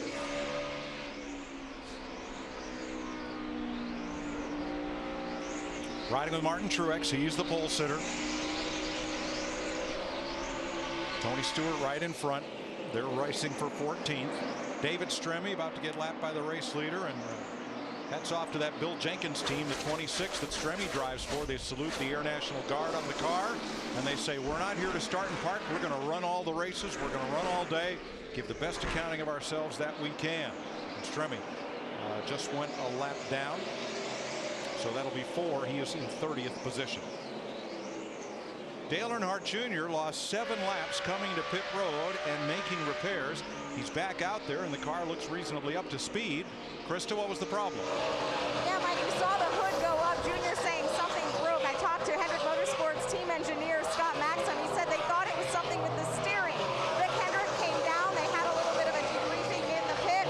Junior came back on the radio, and all he said was, I can turn left now. He's 7 laps down in 33rd. Turning left at an oval with a NASCAR Sprint Cup Series car is a beautiful thing. Larry, let's talk about Matt Kenseth and his choice of taking on 2 tires at lap 166 when most everyone else got 4. It got him track position, and he's been able to hold it. I was honestly, Mike, surprised that maybe more teams didn't try it, at least early in the race. So Darrell and I have been watching the scoring monitor. There's not a lot of give up. These guys had about 20 or 25 laps on their tires, and you know what? There's not a bigger gambler on pit road than Todd Parrott, the crew chief of that 17. And we've been seeing this new tire that they've been running the last several weeks. It really is a very dependable long run tire. You don't have to have 4 fresh ones every time to go fast. Martin Truex went past Tony Stewart, retook 14th position as Jimmy Johnson leads Jeff Burton by that same 1.3 seconds. NASCAR Sprint Cup Racing on Fox, presented by Budweiser, is delivered by UPS. Log on to ups.com/racing to enter the UPS $100,000 trackside challenge. Here's today's Build Ford Tough track facts. July 1969 was the first Cup race at Dover. Richard Petty the winner in a Ford. Today is the 31st race at Dover since it was concreted in 1995. Ford has 24 wins here, including at least one win in 5 of the last 6 seasons. Built Ford Tough. That was a 300-miler. First 2 times we came here, they were 300-milers. Then they went to 500-milers, and now we're back to 400-milers. New 5th place car, Kevin Harvick. Since we came back from break, Jimmy Johnson, Jeff Burton, David Rudiman, Kyle Busch, Harvick, then Denny Hamlin and Matt Kenseth. We just saw A.J. Allmendinger a second ago in that 43 car. He's still about a half a lap down to leader Jimmy Johnson. But remember, he's 1 lap down, got one of his laps back, but doing the wave around. Still out there just ever so much saying, guys, please, we need a caution right now. David Reagan just made an unscheduled pit stop, and that'll leave Reagan 5 laps down. You're the bug on the bumper cam with Allmendinger there. And here's Jamie Mack and Jeff Gordon fighting for 12th place. Steve. Mike, Jamie McMurray's had a pretty good race car until recently, running a lot of laps in the top 5, but his car has gone from loose to really loose. Matt. An update on our pole sitter, Martin Truex Jr., currently running back in the 14th position. Work in progress, going to drop it again. Green flag. Early on, he was tight.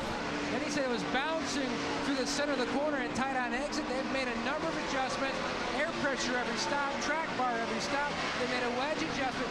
Can't quite seem to find the balance that this New Jersey native has been looking for, but they're not giving up yet. Still working on this 56 machine. Larry, you chase this racetrack all day long, and sometimes you're just not chasing in the right direction. Well, it's easy to go the wrong way, and it's easy to jump the fence here. And that's what I've been hearing with a lot of these guys is they were a little bit tight. They freed the car up. They got it too loose now, and vice versa. Steve, how about our race leader? Chad Canals just said, tell me about your car, Jimmy. He said, hard to complain, really. I'm surprised the guys behind me are keeping pace. I'm running as hard as I can right now. That's what I notice about the 48 car, guys, is no matter who is running second, if they start to chew into his lead just a little bit, nibble into that lead, Jimmy picks it up. So he's sitting there with some pretty good reserve, I'd say. And the 2nd place car, Jeff Burton, Krista now 1.5 seconds back. Well, Mike, they had gotten the car where they wanted it, so much so on the last pit stop they did not make any adjustments. But now Jeff is saying he does not have the rear grip that he had and needs from before. Well, actually, I think this track is heated up quite a bit. And even though the concrete is not quite as temperature sensitive as asphalt, the sun has popped out. And I think if you were a little bit loose, you're maybe looser now. Did you see Montoya coming off turn 4? You talk about loose. That's the definition of loose right there. One of the things, if you look at our racetrack, look how black it is. Look how dark it is. That's a layer of rubber. And what happens is the sun really makes that rubber get hot and slick. And that's where your grip goes. And the guy that's got the shock package, spring package, all that, figured out for this kind of condition is the guy that's going to be going on to the bank. 48's obviously got car in the wall, turn 3, and 47. again, it's the 47. And that will bring the caution, which is obviously the caution that A.J. Allmendinger, the 43 car, was looking for. Deja vu all over again for Marcus Ambrose. Another right front. Most time that's a camber issue. Up. Go to the garage and get it fixed. 3rd car in line. Just see him take off up the hill. The exact same spot as earlier. So this will be the 3rd caution flag of the day.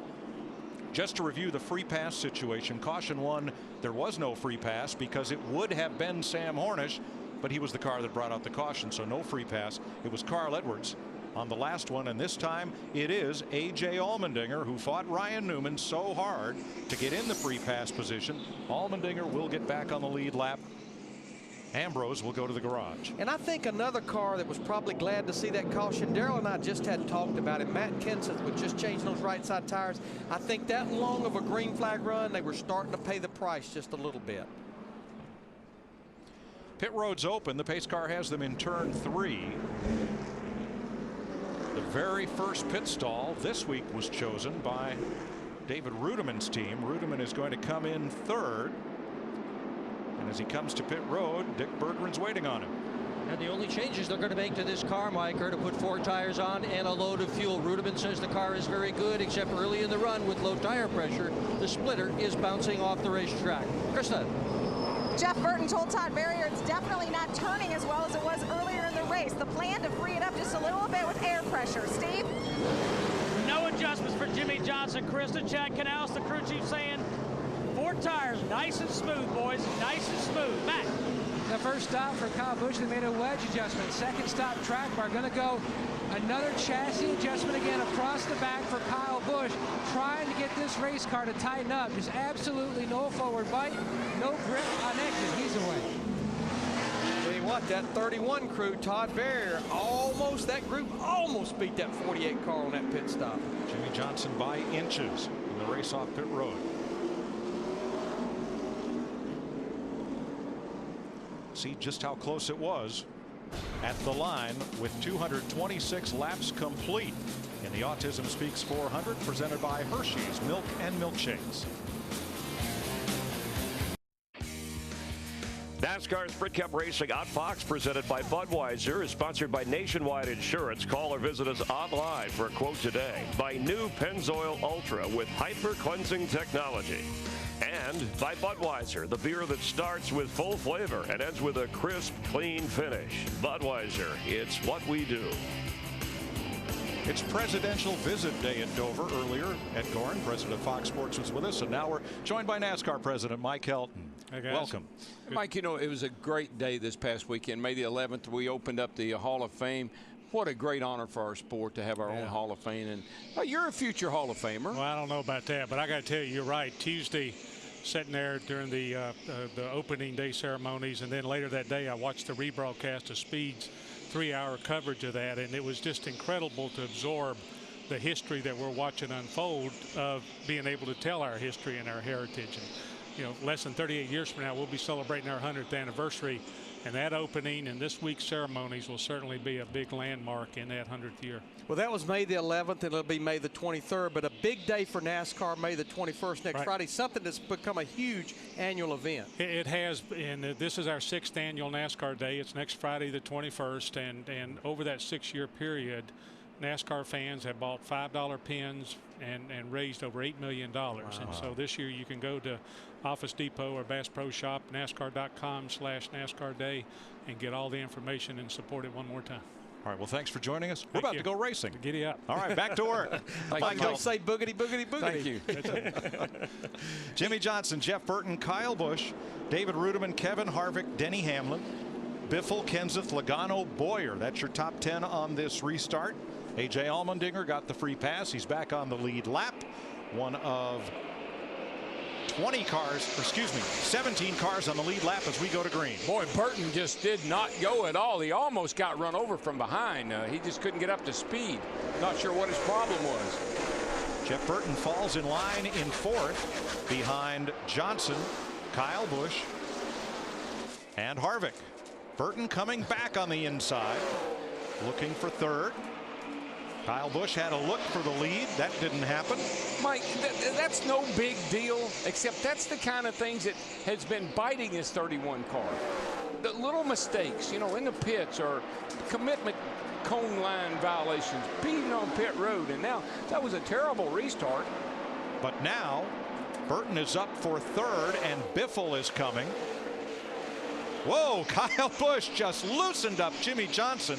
We'd heard he was not happy about the slide job Jimmy put on him earlier, and he just showed it. No, and I think one of the things that this spoiler and the big fin on the back has done to these cars is made them not handle as good aerodynamically when somebody's tucked up under you. Now Kyle Busch, the 18 car, is going to try the high side, try to get that runoff turn 4. But how many times are you going to say, this is a restart? This is Kyle Busch at his best. This is when he shines.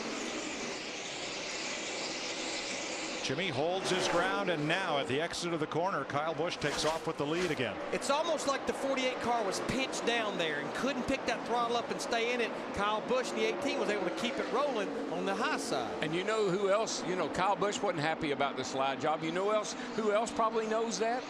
Jimmy Johnson. Might not try that again. Let's have another look at that one, Darrell. That's just all up under the back of the car there, and he just makes that car wiggle just from air. It's pure air. It just takes rear downforce off the car, which is pressure pushing the rear wheels, the rear tires, into the racetrack. But here he comes fighting back again on the bottom side. Johnson to the bottom, had a great run off turn 4, and he has the preferred line into the corner. He's cleared Kyle Busch. Oh, baby. And up he comes with the lead. That's a clean slide job there. No, not all that close. Plenty of room on that one. Meanwhile, that brings Jeff Burton right back into this battle. And Kevin Harvick has held off Biffle for 4th. Nice job. New leader to 48. I just cannot go those first 2 laps. Yeah, it's endless. But you know, when I look at Kevin Harvick in that 29 car running in 4th, that's the reason this group that they're leading the points this year. They almost did the same thing at Atlanta a couple of months ago. Qualified terrible. They were terrible in practice, but they never gave up. Qualified 30th here, and here they're solidly in the top 5. Almost got lapped earlier. But we heard the 48 say he just couldn't go over those first few laps. Right. He can fix that if he has to. If it comes down to a shootout at the end, up that air pressure, just so that's why his car is slow. It's real low on air. Once the air builds up, he takes off. But when it comes down to a shootout, they can fix that. There's your front 4. Pretty equally spaced for the moment, Steve. And Mike, that's exactly what Chad Canals just said to Jimmy Johnson. He said, don't you worry, we've got what we need for the long run. At the end of this race, we're going to be right where you want to be. Trust us. Thanks, Steve. New 5th place car, Denny Hamlin. Now, Biffle had gotten up to challenge Harvick and Burton, but Denny Hamlin has had the measure of Biffle here. Well, we've watched this 16 car, Greg Biffle. He's been pretty loose all day long, especially late exit. Denny Hamlin in 11 just took advantage of it. Hamlin up for 5th now, Matt. And Mike, polling a number of crew chiefs this morning, they all pointed to final practice that the 11 of Denny Hamlin was the car that really stood out. They expected him to yard the competition. Remember last year, he was running second, had a tire go down late, but they have really been fighting the handling very loose from the get-go. 2 stops ago, they made big headway. Now the car, if anything, is a little bit tight in the center at the start of the run, but they are really running well up to 5th. You know, Mike, Larry, we're well over halfway here into this race. A lot of drivers are complaining that the track is going through some sort of a change, transition. That's a big challenge for these guys in the pits. 2nd place is closing up. Harvick has caught Burton. Burton is catching Kyle Busch. You know, Mike, you asked me at the top of the show about adjusting these race cars. We're getting to the point we may only get a couple more opportunities to make adjustments on these cars. Jimmy Johnson, fastest car on the racetrack. He is out in front of Kyle Busch by 1.2 seconds. Caution is out for Sam Hornish's spin, and the pit road is a busy place. Matt. Wedge adjustment and right side tires already completed for the 18 of Busch. Right side's for the 11 of Hamlin as well. Really not surprised what I saw there, Mike. With only 20 laps, you can see almost everyone went with 2 tires. The 2 cars I did see change 4 was the 29 of Harvick and the 1 of McMurray. Now here's why we are under caution. Look way to the right of your screen. Here comes Sam Hornish. Way back here, coming up off the corner.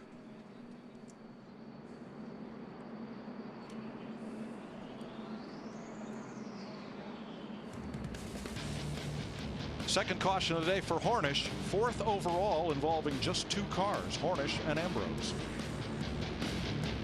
Pit on that caution. Ryan Newman gets the free pass, and Greg Biffle was too fast exiting. He goes to the back. One thing I'm noticing, you just heard me mention the track going through some big changes. Rubber is starting to build up in the groove on top of the racetrack. Concrete, rubber builds up on top of it, kind of creates a layer. I think that's what these guys are dealing with, the big patches of rubber buildup. And Darrell, I have to believe it's the hottest it's been this entire race, because about most of our clouds are gone over the racetrack and the sun is somewhat beating down on it right now. Track temp started at 80. Now it's 98 degrees. That's a lot. That's a lot of grip you lose. Kurt Busch, winner of Thursday's Autism Speaks golf tournament to raise money for autism research. 1 in 110 children is diagnosed with autism, and Busch does not get going. Matt Kenseth on the outside does, and here comes a man named Johnson. And here comes a man named Kyle Busch. 3 wide over in turn 2. That won't work, boys. Somebody's got to give. Man, he got bushwhacked there, but he made it. Jeff Burton tries to take advantage, and Clint Boyer in the 33. Great aerial coverage. Matt Kenseth has taken off, but what a fight for second. Johnson takes second. Here comes Busch. That'll be Kyle against Kurt for third. Yeah, Jimmy was trying his best to get out of there. Those two guys are pretty aggressive drivers. I think he wanted to clear that mess and get going. Now they single file it among the top 8 cars.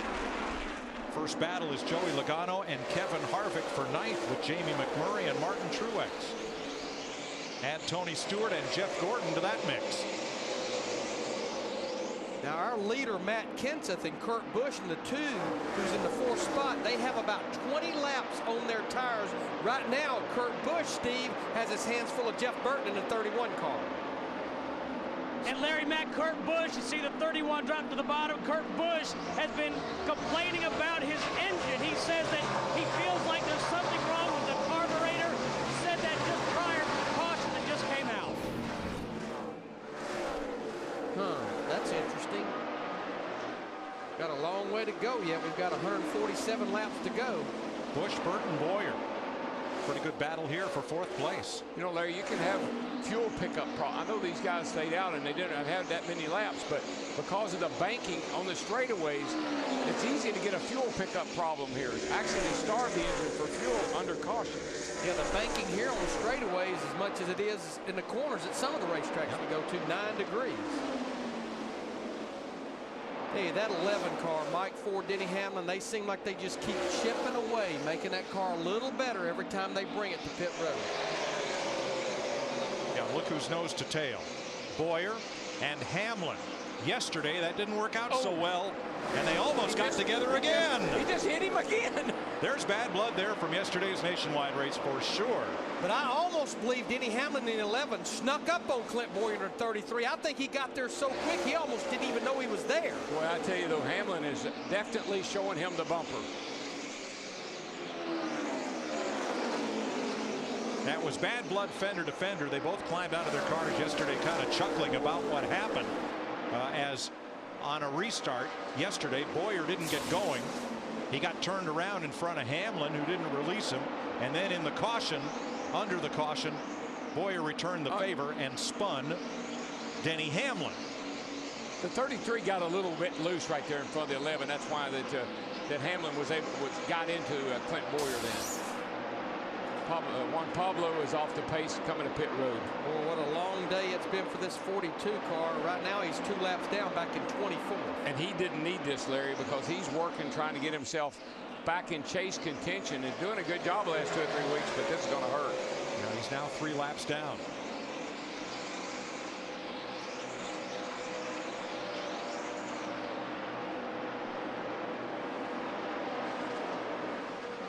Clint Boyer now out ahead of Kurt Busch. Denny Hamlin a respectful distance. Meanwhile, Matt Kenseth's mirror is filling up with Jimmy Johnson, and that will be the battle for the lead.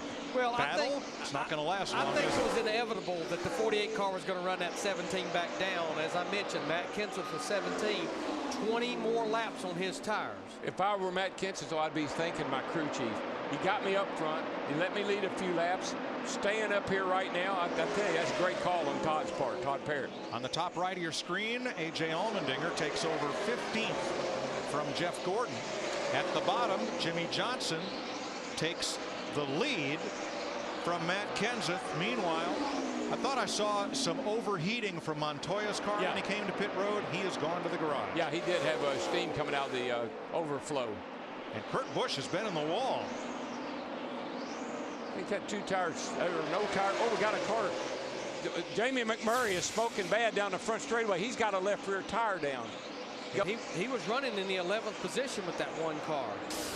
He got a left rear tire down. I saw the car almost spun out with him. Stay up, buddy, stay up. We're still green. It looks like all the cars will cycle past him, and he can get safely down to the pit. 2 more cars to go. Come on down, come on down. Hold on. Coming. And they're okay. We stay green. All the way to the bottom. Come on, come on, come on. So within 4 laps, both of the Ganassi cars have a problem. Larry, there's something else wrong with that one car. I believe, Dick Bergeron, it may be the track bar that holds that rear end in place at the back. Well, what's happened apparently is that they got a track bar problem on the number 42 Montoya's car. I looked at the tire on the left rear, the one that went flat, and you could clearly see that it had been worn through on the sidewall. Well, this place is so hard on everything chassis-wise, and the track bar holds that rear end in place, and something broke on it. Steve? Mike, Jamie McMurray just says the transmission is gone or an axle is broke, and he does not have enough power to get back to the garage. But it would do that. If the track bar breaks, that rear end housing is swinging left to right, and it probably tore up the drive shaft or the transmission because it's so far out of line. Contenders fall by the wayside as Jimmy Johnson has opened up 1.4 seconds on Matt Kenseth, with Kyle Busch 1.8 back. Jeff Burton 3 seconds off the lead, and Clint Boyer 4.2 behind. I mean, you couldn't orchestrate a better race for Jimmy Johnson. He's got a great long run car. We've had a lot of green flag racing. It's all working out perfectly for him. Not so much for these fellows, because as Harvick and Kurt Busch battle side by side, here they all come. Logano, Truex, and the 99 of Edwards all want to be part of this battle, and then Allmendinger fighting back toward the front. And all those are lead lap cars that we're looking at right there. All 6 of those cars from Harvick in the 29, actually back to Stewart in the 14. He's still on the lead lap. That's a pretty big parade of cars right there that are all racing for position right now.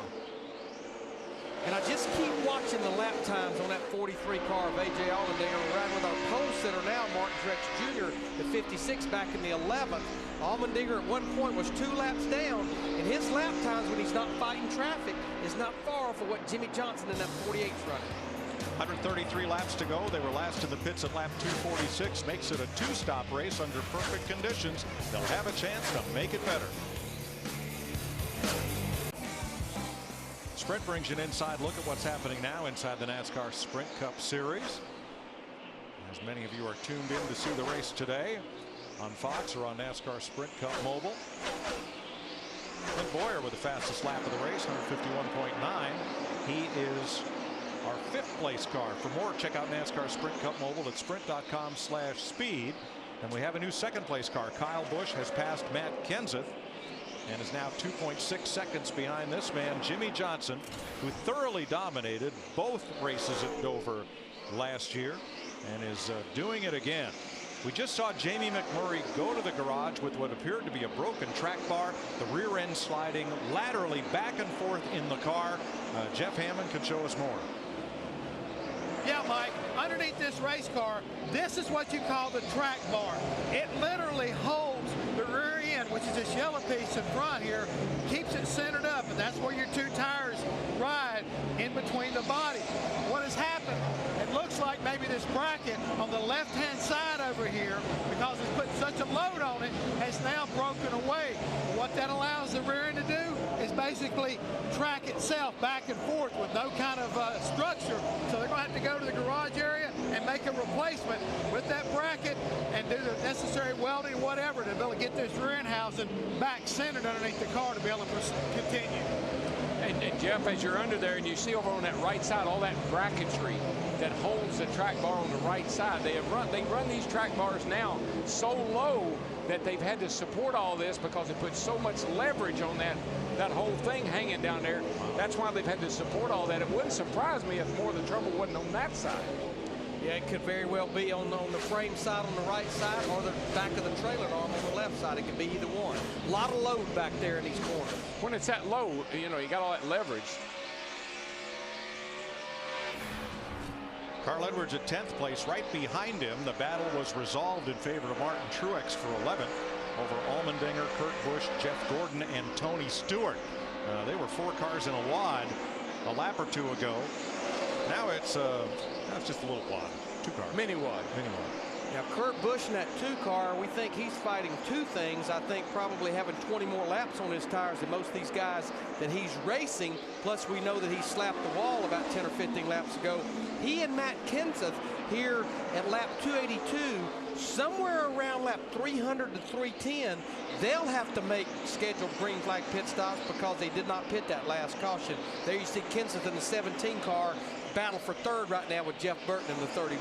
And this is right now, Larry, if you're fighting an ill-handling car, just like we see right there with Matt Kenseth, this is when it really gets to you. You have been up on the wheel the whole time, and it's hot out there today, and it really starts to wear on you physically and mentally. Now Harvick is quicker than either of these 2, and you see him closing in as Boyer, as Clint Boyer, as Jeff Burton, Boyer's teammate, goes to work on the 17. You won't see Matt. Matt doesn't put up much of a fight. He knows he's kind of a little bit at disadvantage here. When they get up on his bumper, he'll move down, let them go. Now, while these guys are battling for 3rd, 4th, and 5th, our leader, Jimmy Johnson, in that 48 car, his lap times have really slowed down, but he's been catching the back of the field here, and these guys aren't just rolling over and letting him drive by, because a lot of them are trying to stay 1 lap down or 2 laps down. Yeah, he's past Travis Kvapil, now goes to work on Regan Smith, who's 2 laps down and about to be 3. And boy, Kurt Busch pounded the wall. And we have a caution. Turn 4. That's got a right front down. I don't know if that was before or after. And that's the 5th caution of the day. Now he was a contender, was falling back, didn't make a stop with everybody else on that last. He did stop on that. No, he did not stop on that last caution. Stop. Excuse me.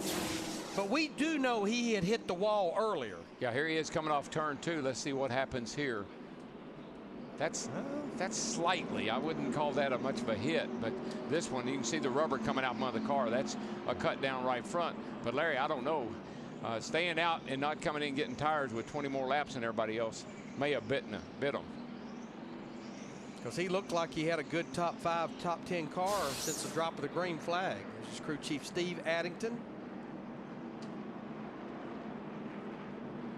Pit road will be open. This will not get us to the end of the race by stopping here, but everybody should be on pit road. It looked to me like all that damage was done by the flailing tire, not by the wall, so hopefully his alignment is still okay. These cars are so resilient. Just think about Sam Hornish's car. He's been in the wall a couple times, spun out a couple times. He's still out there racing hard. Dick Berggren. Matt Kenseth assumed the lead on the last round of pit stops because he didn't pit. Earlier, he gained track position by taking 2 tires. This time, it will be a 4-tire stop, and they're going to try to tighten the car up a little bit. Krista? Similar situation for Jeff Burton, a 4-tire stop, also making the track bar adjustment they did not make on the last stop. Steve? Small chassis adjustment for Jimmy Johnson. Krista said the car's pretty good, stable, and turning well. Matt? 2 stops ago, a miscue on the pit stop. They went the wrong way with the wedge adjustment. They corrected that on the last stop. Kyle Busch said back on lap 272, now I finally have the back under me. And as he's out, they made an air pressure change on the left side tires, going 4 tires this time. They feel like they should really make the car come alive now. Contact on pit road as Clint Boyer tries to get out from around Martin Truex, clips him, and then bangs another car. And oh my goodness. I saw Hammond do that one time. Hey, Jack's still on the car. Yeah, says Mike Dillon, the spotter, and he will come back, have that removed, and serve a penalty. Mark Martin gets the free pass as things get just a little stranger and stranger here at Dover.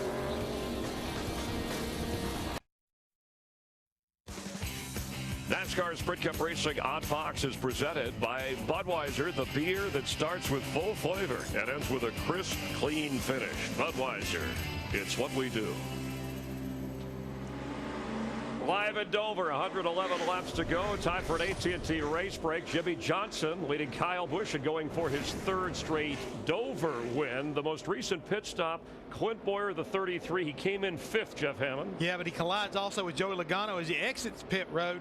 But He took something with him he wasn't supposed to, and that was the jack. It got hung underneath the car, and it made a trip all the way around the Dover Mile. Now, you would know how to take that off yourself. There's a proper way to do that, having the real men work in the pits. Well, you have to man up every now and then. You don't want to lose that jack because it means you have to come back down pit road, and you also run the risk of tearing your race car. Let me show you how you do this, folks, here. This was at Richmond a few years ago, and that's Gerald you got down ready there. to leave. That was me jacking the car. The car takes off, and I say, hey, come here to me. If you don't, I worked for a guy named Junior Johnson. He would have been real unhappy with me. That was Junior right there in the white shirt. That's you with a mustache. Yeah. What's a few years ago, like 3 decades? What is that? It was back in my younger days. All right, we're getting ready to go green. Jimmy Johnson, 200 laps led. Amazing. And when he's led 200 laps, he's won 8 of the 9 races. By the way, if you want to text, he just showed you how it's done on the pits. Your fastest pit crew to AT&T. Match it against Jeff's selection. AT&T, the fastest pit crew of the year award, delivered by the nation's fastest 3G network. We're back under green. And at the back of the field, Clint Boyer for dragging equipment out of the pit, and A.J. Allmendinger, who had come out of the pits in 10th, but was too fast exiting. What I'm seeing is this 18 car is slowly but surely adjusting up and getting better and better and better. Now, we know he's good on these restarts, but that last time, they didn't gap Jimmy Johnson like they had in the past. But how about that 17 car of Matt Kenseth? For the first time in a long time, he's on equal tires with everyone else. Everyone changed 4 tires that time. Sad that Mark Martin was the free pass car on that caution, so Mark is now back on the lead lap. Things sort out a little. Kyle Busch, Jimmy Johnson, Matt Kenseth, Jeff Burton, David Rudiman, Denny Hamlin, Kevin Harvick, all single file. Then Martin Truex, the pole sitter. Now, coming into this race, both of the Ganassi drivers were within 60 points of making the chase. Now, both of those cars are in the garage. Here's Matt. And Mike, the one car, Jimmy McMurray, he's climbed back into his race car. It's repaired. They're getting ready to go back out. Juan Pablo, you and Jamie were talking about your issues exactly the same. Could you believe that? It really sucks, you know. Everybody this team, Ganassi, you know, these Chevy cars have been amazing, and we've been really good every week. This week it was a rough week for me, but I mean, we had the same second problem within 3 laps. It's crazy.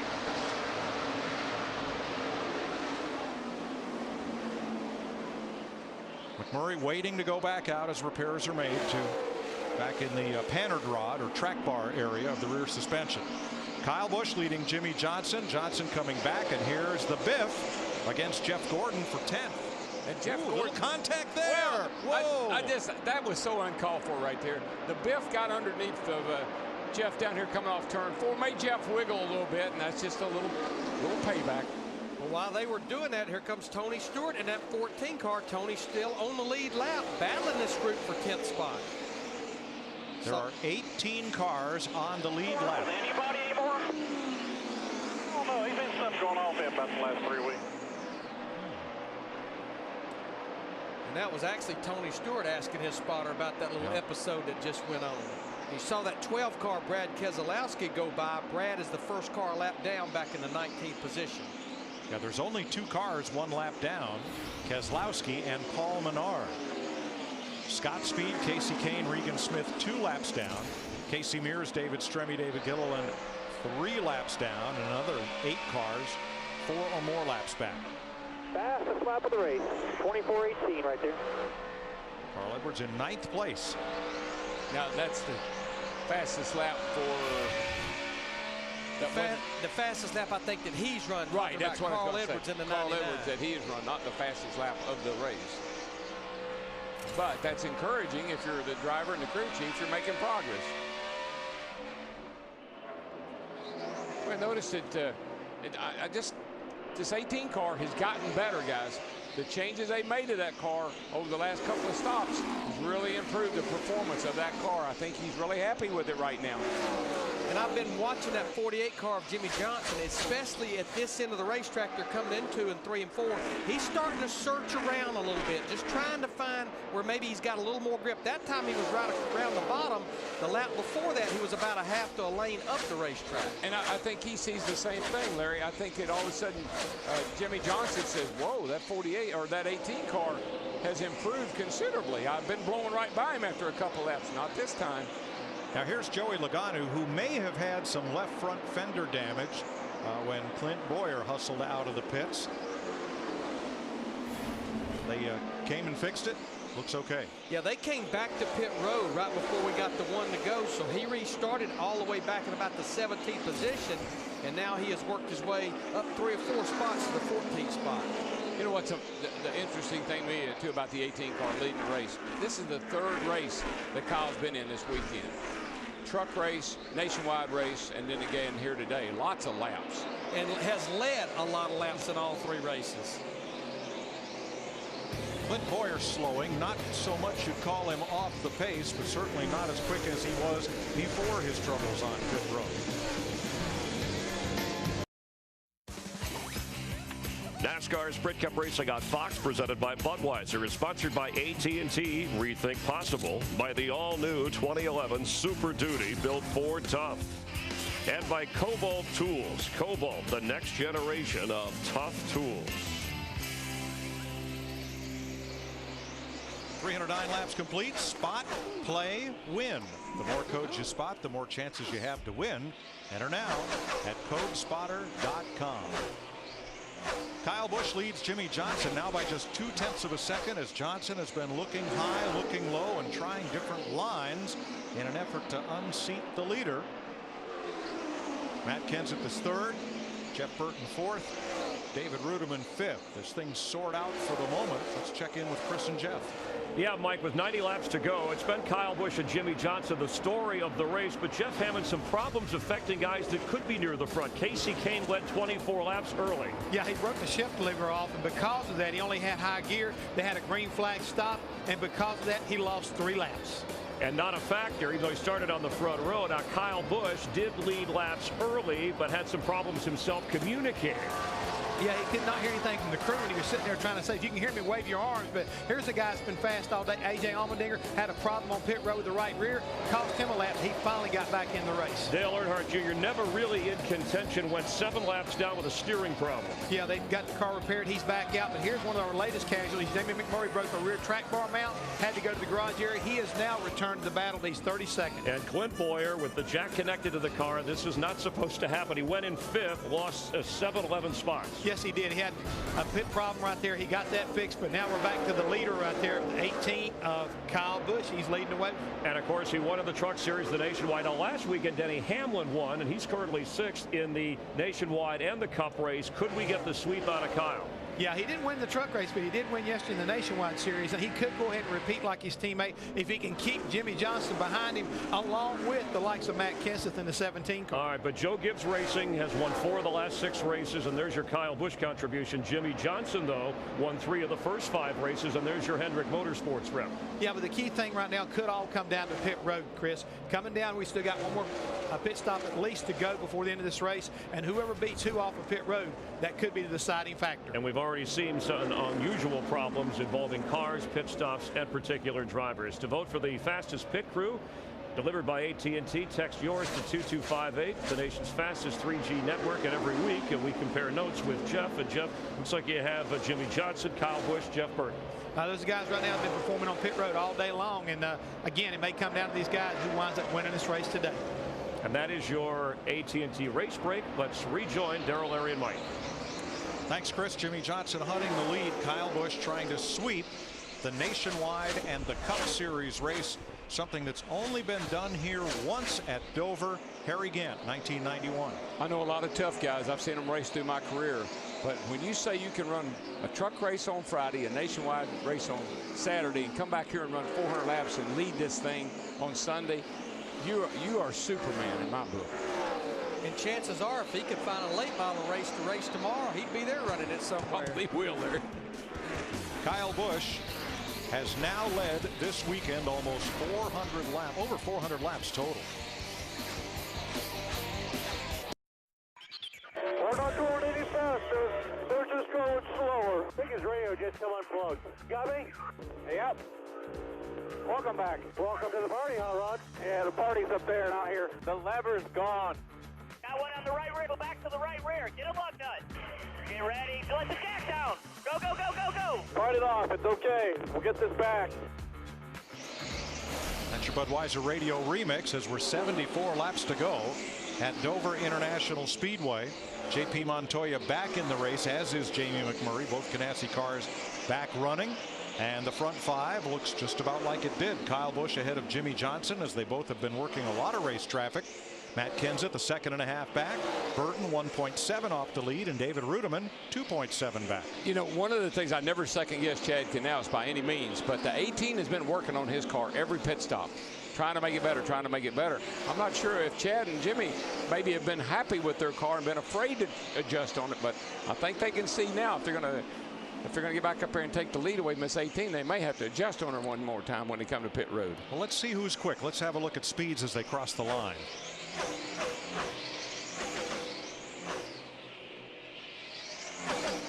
Now those are lap speeds, not trap speeds at the start-finish line. Well, on the clock, it's a 37 to a 48, 24-37 to a 48. Harvick and Joey Logano up there at 147 miles an hour too. Now, should we stay green, what we will see is one final green flag pit stop here at about 25 to 30 laps, as we're seeing Casey Kane in the 9 car 3 laps down back on pit road. And this is a very, very difficult pit road to get on under green. Yeah, I think we've already seen that. It's a lot like the pit road at Darlington. Exactly, Larry. Hard to get down and get on the pit road and not speed. Kane was the outside pole sitter. So here's your leader. Your second leader, Kyle Busch. Second place, Jimmy Johnson. Toyota Chevrolet nose to tail.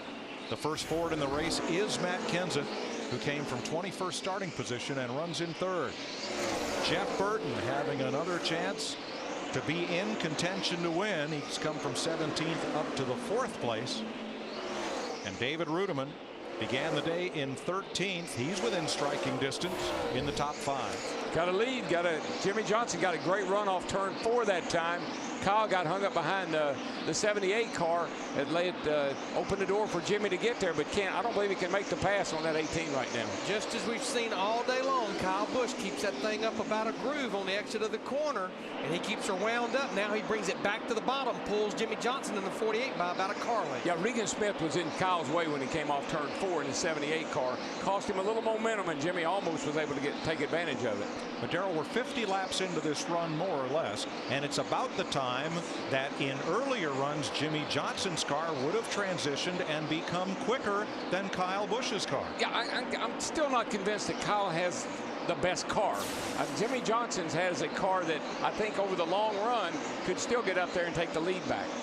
Here's what happened to the 18 car. He got hung up behind Regan Smith in the 78 and got a little bobble exiting turn 4, opened the door for Jimmy. But what I'm trying to say is the 48 is so good on the long run that I think he may be able to get him right at the end before they pit again, but I don't know if that's going to work out for him or not.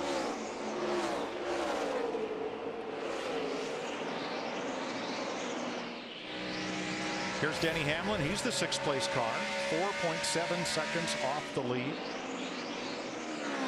What a great month of May he's had so far. And there's our point leader, Kevin Harvick. And this group started back in the 30th position. They almost went a lap down.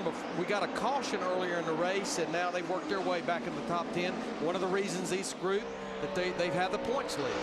Carl Edwards did go a lap down early. He got the free pass on the second caution, got back into contention. He's the 2nd Ford in the race, 3rd overall. And Mike, you talked about it in the pre-race. His teammate Greg Biffle in the 16 car back there in the 9th. That's 3 Roush Fenway cars in the top 10. We have not seen that a lot in 2010. Biffle 7.5 seconds off the lead. In 10th place will be Tony Stewart. He is 10 seconds back in his Chevrolet. Not the kind of run Tony would like to have, but based on his last 6 races, they'd love to come out of here with a top 10 finish. It's been a while. How about our pole sitter, Darrell?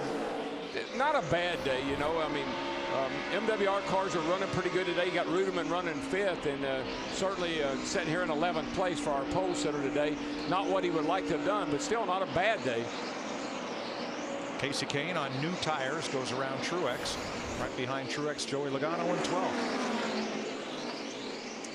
Now Jeff Gordon, the 24 car, back in the 13th position, started in 15th. We got the report from Chris Devoda that back on the caution at lap 163, they pulled 2 rubbers out of the left rear. Then they put them back in. Steve Letarte told Jeff Gordon, "You've got what you've got now. We can't take the time to adjust on that again." Ryan Newman 14th. Seems like Newman's Army car has been skirmishing with just about everybody in the field at one time or another. There's been a little contact here and there. And behind Newman, Mark Martin took advantage of the free pass on the most recent caution at lap 287 to get back on the lead lap. And I know about 3 or 4 races that I can remember. Mark will be running about 15. Get a late caution, get a couple of green-white checkers, he ends up in the top 5. Yeah, it's been several races he got that lap down and got the free pass. A.J. Allmendinger started up front and in 8th spot. Got within a car length of the lead, and then things started to come undone, starting with the loose lug nut on the right rear. Allmendinger's been battling back. They told him to race out of the pits. He's pitted right now near the end of pit road, but somehow he got caught exiting too fast. He's still trying to overcome that. He's in 16th. And the last car in the lead lap with similar problems is Clint Boyer, who dragged the jack out of the pits and is 17th. When you get back up front, just remember, that 18 car, he never rests. He's wide open all the time. Now, that 48 guy, he might be playing a little cat and mouse game like he did at Vegas. 59 laps to go in the Autism Speaks 400, presented by Hershey's Milk and Milkshakes. NASCAR Sprint Cup Racing on Fox, presented by Budweiser, is sponsored by Napa. Napa Know-How. By Subway Restaurants, try the newest $5 footlong Orchard Chicken Salad. And by Sprint, proud sponsor of the NASCAR Sprint Cup Series. Sprint brings you an inside look at what's happening now inside the NASCAR Sprint Cup Series. As you have a look at Dover International Speedway from Highway 1. Casey Kane, no speeding penalty there. Fastest lap of the race for the Budweiser Ford. And the biggest mover up 23 spots from where he started the day. That would be our Sprint Cup point leader, Kevin Harvick. For more, go to sprint.com/speed.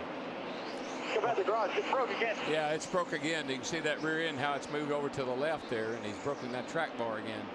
That is a hard item to try to fix in the garage area during a race. Very hard. Our leader is Kyle Busch. Jimmy Johnson is right on him for the lead. Kyle won here in 2008, but the last 3 Dover races he's finished last, 23rd, and 31st. In case you just joined us, back to the 42 car, they broke a track bar mount that holds the rear end in the center of the car. In fact, he and his teammate Jamie McMurray almost broke it within 3 or 4 laps of each other, the same piece on each of their cars. I can't make up my mind. Obviously, is Jimmy Johnson? Is Jimmy Johnson playing a little game here with Kyle Busch, trying to lull him into a comfort zone that he really doesn't have? Or is Kyle Busch that much better on this run than Jimmy was? And Darrell, I just believe with what might be a final pit stop coming within about 12 to 15 laps, the outcome of this race could get determined on pit road. But Johnson got a great run off turn 2 going down the back straightaway. That's why I couldn't never decide. Was Jimmy really trying 100%? Or was he just sitting there following the 18, letting the 18 kind of think he had everything under control? Very nice work, man. New leader, 48. You called it, Darrell. Late in the run, Johnson would go back to the lead so that he can come down pit road ahead of Kyle Busch when they make what should be their final stop. Well, let's assume it was green flag. Right. What the 18 can't do is let that 48 gap him very far. Because even though the 18's better on a restart on fresh tires, coming out of the pits even, he won't be able to catch him back in time. Jimmy Johnson swept the Dover races last year. He started 8th in the spring, started pole in the fall, and of the total 800 laps, led nearly 3/4 of them. Boy, he got trapped behind. He got trapped behind Vickers in that 83 car. But Kyle is being he's being really nice to Jimmy now. He's actually, he knows Jimmy's a little quicker at this point. He's giving him the line to make the pass. That, when we talk about a new Kyle Busch, that's a new Kyle Busch. He wouldn't have done that a year ago. Damaged cars of Kurt Busch and Dale Earnhardt Jr. back to pit road, both laps down. As we continue to follow this battle for the lead, they're going to lap past the Brian Vickers car, driven this week by Casey Mears. And again, a get well to Brian Vickers. Hope you're back with us soon. We talked about 1991, the feat that Kyle Busch is trying to equal by winning the Nationwide and the Cup race on the same weekend at Dover. When Harry Gant did it, this was a 500-mile race. And oh, by the way, Gant lapped the field. Which he did several times, several places. Can you say cambered rear end? Well, that and can you say high, wide, and handsome? Absolutely. Because here then, he would run that car right out next to that wall, almost like a Darlington stripe. And we still call that the Harry Gant groove, right up around the rim. Now, guys, we're watching a battle for 4th place here. David Rudiman in the 00 just caught Jeff Burton in the 31. Rudiman's lap times, as Burton tries to pull the crossover, but Rudiman's lap times has been about as good as anybody on the racetrack right now. Dick? Well, David Rudiman's car has been best on the long runs. The place that they think they can gain is on the next pit stop. They have struggled coming off pit stops and restarting races, so they're hopeful that the adjustments they make this time around will get it done for them. Kevin Conway, Regan Smith, Robbie Gordon have all made pit stops that will have them clear to the finish. They're all laps down as we are 40 laps from the checkered flag next time by. And I'm watching these cars come off turn 4, and just like you saw Jeff Burton, there are some evil race cars out there right now wanting to get into pits and get 4 fresh tires on their cars. Here are the leaders. 3rd, 4th, and 5th. I think we're seeing the first of the leaders come to pit road. Here comes Denny Hamlin in 11, Tony Stewart in the 14, all scheduled pit stops. So if we stay green, this will be the final stop of the day. Krista. At the start of this run, Tony Stewart told Darian Grubb this is the best the car has felt all day. A chassis adjustment, you see the wrench going in, 4 tires. Matt? And Denny Hamlin pulls to a stop. His car, that run, had gone back to the other side. The car had gone to the free side, especially through the center of the corner. Solid stop so far. Should be their final scheduled stop. Their teammate should be coming in about another 10 laps. 8th place Carl Edwards is on pit road. And again, scheduled pit stops among the leaders. Greg Biffle also coming in. Matt? And since the leaders are starting to hit pit road, Mike, the 99 of Carl Edwards coming in a little earlier than they had originally scheduled. They were talking about 367. His car way free as well on that run. Dick. Kenseth has heard that the number 17 is to be brought to pit road on this occasion. He said the car is just about perfectly balanced. The 16 has just made it stop. Bernsey. Well, Dick, Jimmy Johnson comes onto pit road for what could be the last pit stop. This is where the tire changers like Lingerfeld and Jeremy West earn their money. Could this be a championship stop? Chassis adjustment, tires also for Jimmy Johnson, Matt. And they only need 1 can of fuel. They're going to go 4 tires. That was the call by Kyle Busch. Chassis adjustment also completed by the 18. As Mike mentioned, like in a rebound here, it's going to be a great battle off pit road. The 48-18 side by side as the 39 hits his box. Boy, when the leaders came in, everybody came to pit road. But look how Kyle Busch accelerated before that 48 car. It looks like he's going to leave pit road with the lead. Krista. Jeff Burton also in this a little bit earlier. They had planned to come in about 372. They came in to get their 4 tire stops. Execution for the 31. Jeff Gordon, Mark Martin, and David Rudiman are in. Now, Darrell with 36 laps to go based on that last run, but it may not matter. The 48 fast car exiting Jimmy Johnson. That's huge. Yes, it is. Yes, it is. And you're going to see him come right to pit road right now. It'll be a drive-through penalty. He won't have to stop. He just has to drive down pit road at 45 miles an hour. Now he's trapped by the 1 car of McMurray. He'll have to follow Jamie Mack onto pit road. Boy. And that's double costly. It just all came apart. And you know that last pit stop is the one with the most pressure, most intense that you're going to have all day. On the crew and on the driver. Yeah, both. Now on the left of your screen, Kyle Busch trying to lap A.J. Allmendinger, who's just made his final stop. And the pass-through penalty for Johnson. He's going 45 to his left. Everybody's going 145 plus. Well, and he just went a lap down the leader, Kyle Busch. Here's a replay of it. I think what you'll see when he sees the 18 car right here, not sure if that's where the speeding was or not.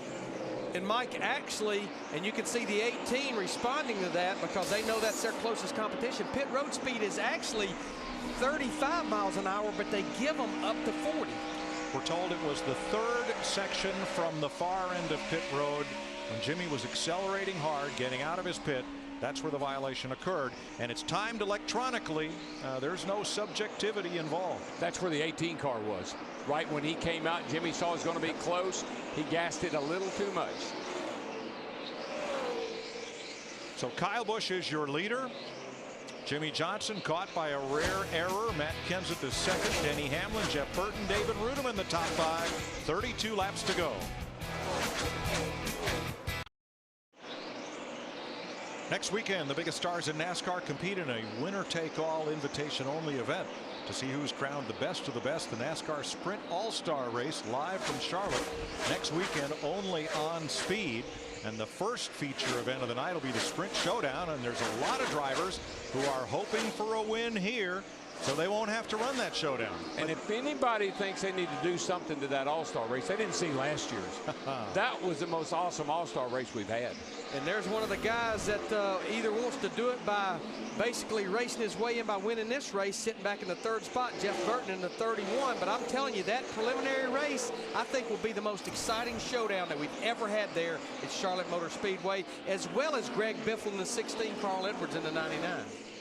Who do you think they'll vote in, guys? Yeah, there's one spot left at the end of the field for the fan vote. Good question. There's been some intense lobbying going on. As Bill Elliott says, we'll just have... pressure. Keep digging now. You're doing good. Well, he didn't say that. He said, we'll just have to wait and see. You know, guys, we've got 25 laps to go. If you go back to my FedEx Understanding the Race here at Dover, our last 9 spring races, it says that normally our last caution period comes roughly with 50 laps to go. But if you look at 2010, it says we probably might have another caution. This right here is a battle for 2nd spot between Kenseth in the 17 and Burton in the 31.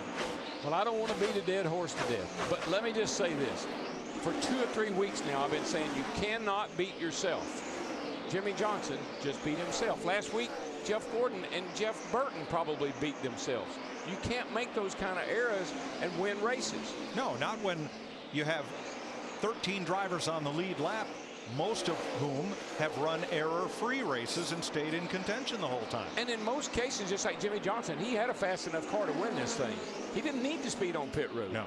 Last week, Jeff Gordon didn't need to miss pit road entrance. He had a fast car. So taking fast cars and costing yourself wins. Johnson is 17th, a lap down, and not even close to being in contention for the free pass if we get a caution. So the best race on track right now is this one for 2nd place, and Denny Hamlin is closing up on Kenseth and Burton as they battle. Well, Denny Hamlin in that 11 car is closing up, and David Rudem in the 00 car is not that far behind. As right now, Kyle Busch is a little over 5 seconds in front of Matt Kenseth in that 17 car. See that 37 that they're lapping past? Give Kevin Conway a call. He's battered that car today, but he has been running at the finish of every Sprint Cup race this year except one. He's done a great job, but I just want to say something about Kyle Busch. Yesterday, I heard an interview he did. He said, if I win the race on Sunday, I'm going to be so mad about what happened on Thursday. He's thinking about the race he lost on Thursday. Not the one he won yesterday or not today. It was that one he lost on Thursday. It's going to make him mad. He is 5 seconds up on Burton and Kenseth with 20 to go. Burton, the new 2nd place car. And Jeff Burton is quicker than Kyle Busch. It's only by hundredths right now. And 5 seconds is a lot of deficit to a race in 20 laps. But if there's anybody that's more expectant to get to victory lane in this series, no, it's Jeff Burton. Yeah, right now, depending on when they catch traffic, he pretty much mirrors the times of Kyle Busch. Right now, he's about 5 seconds behind with 19 laps to go. But the 18 car is definitely starting to catch a lot of heavy traffic. All right, here comes Kyle off turn 4 now. Let's just get a mark about where Jeff Burton is. Here comes Kyle. He's at the line now. Burton is coming. He's at the line now. So mighty comfortable lead that 18 car has at this point. And Kyle Busch is finding a little extra as he works underneath Dale Earnhardt Jr. His last lap, 24.47. They're running about a second slower than their fastest laps at the start of the race.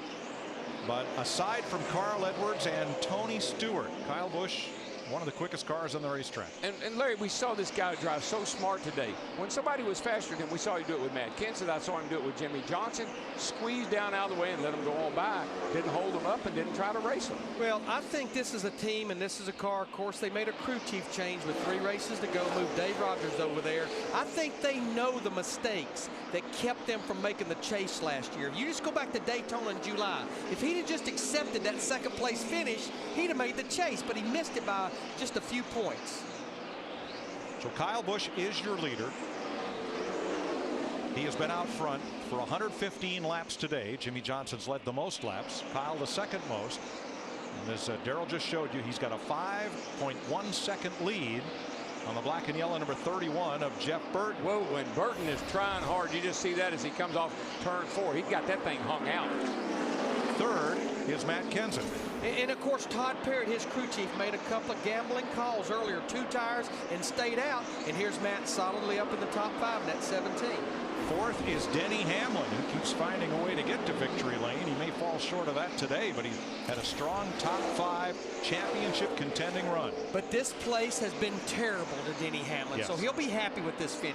There's David Rudiman doing a great job today, man. Michael's got to be proud of the job that Rudy Tootie's doing. He's in 5th place, looking good.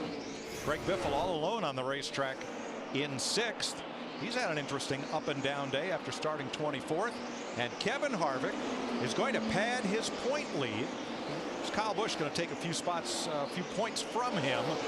But right now he'd go out of here 69 points in the lead. Great day for Harvick.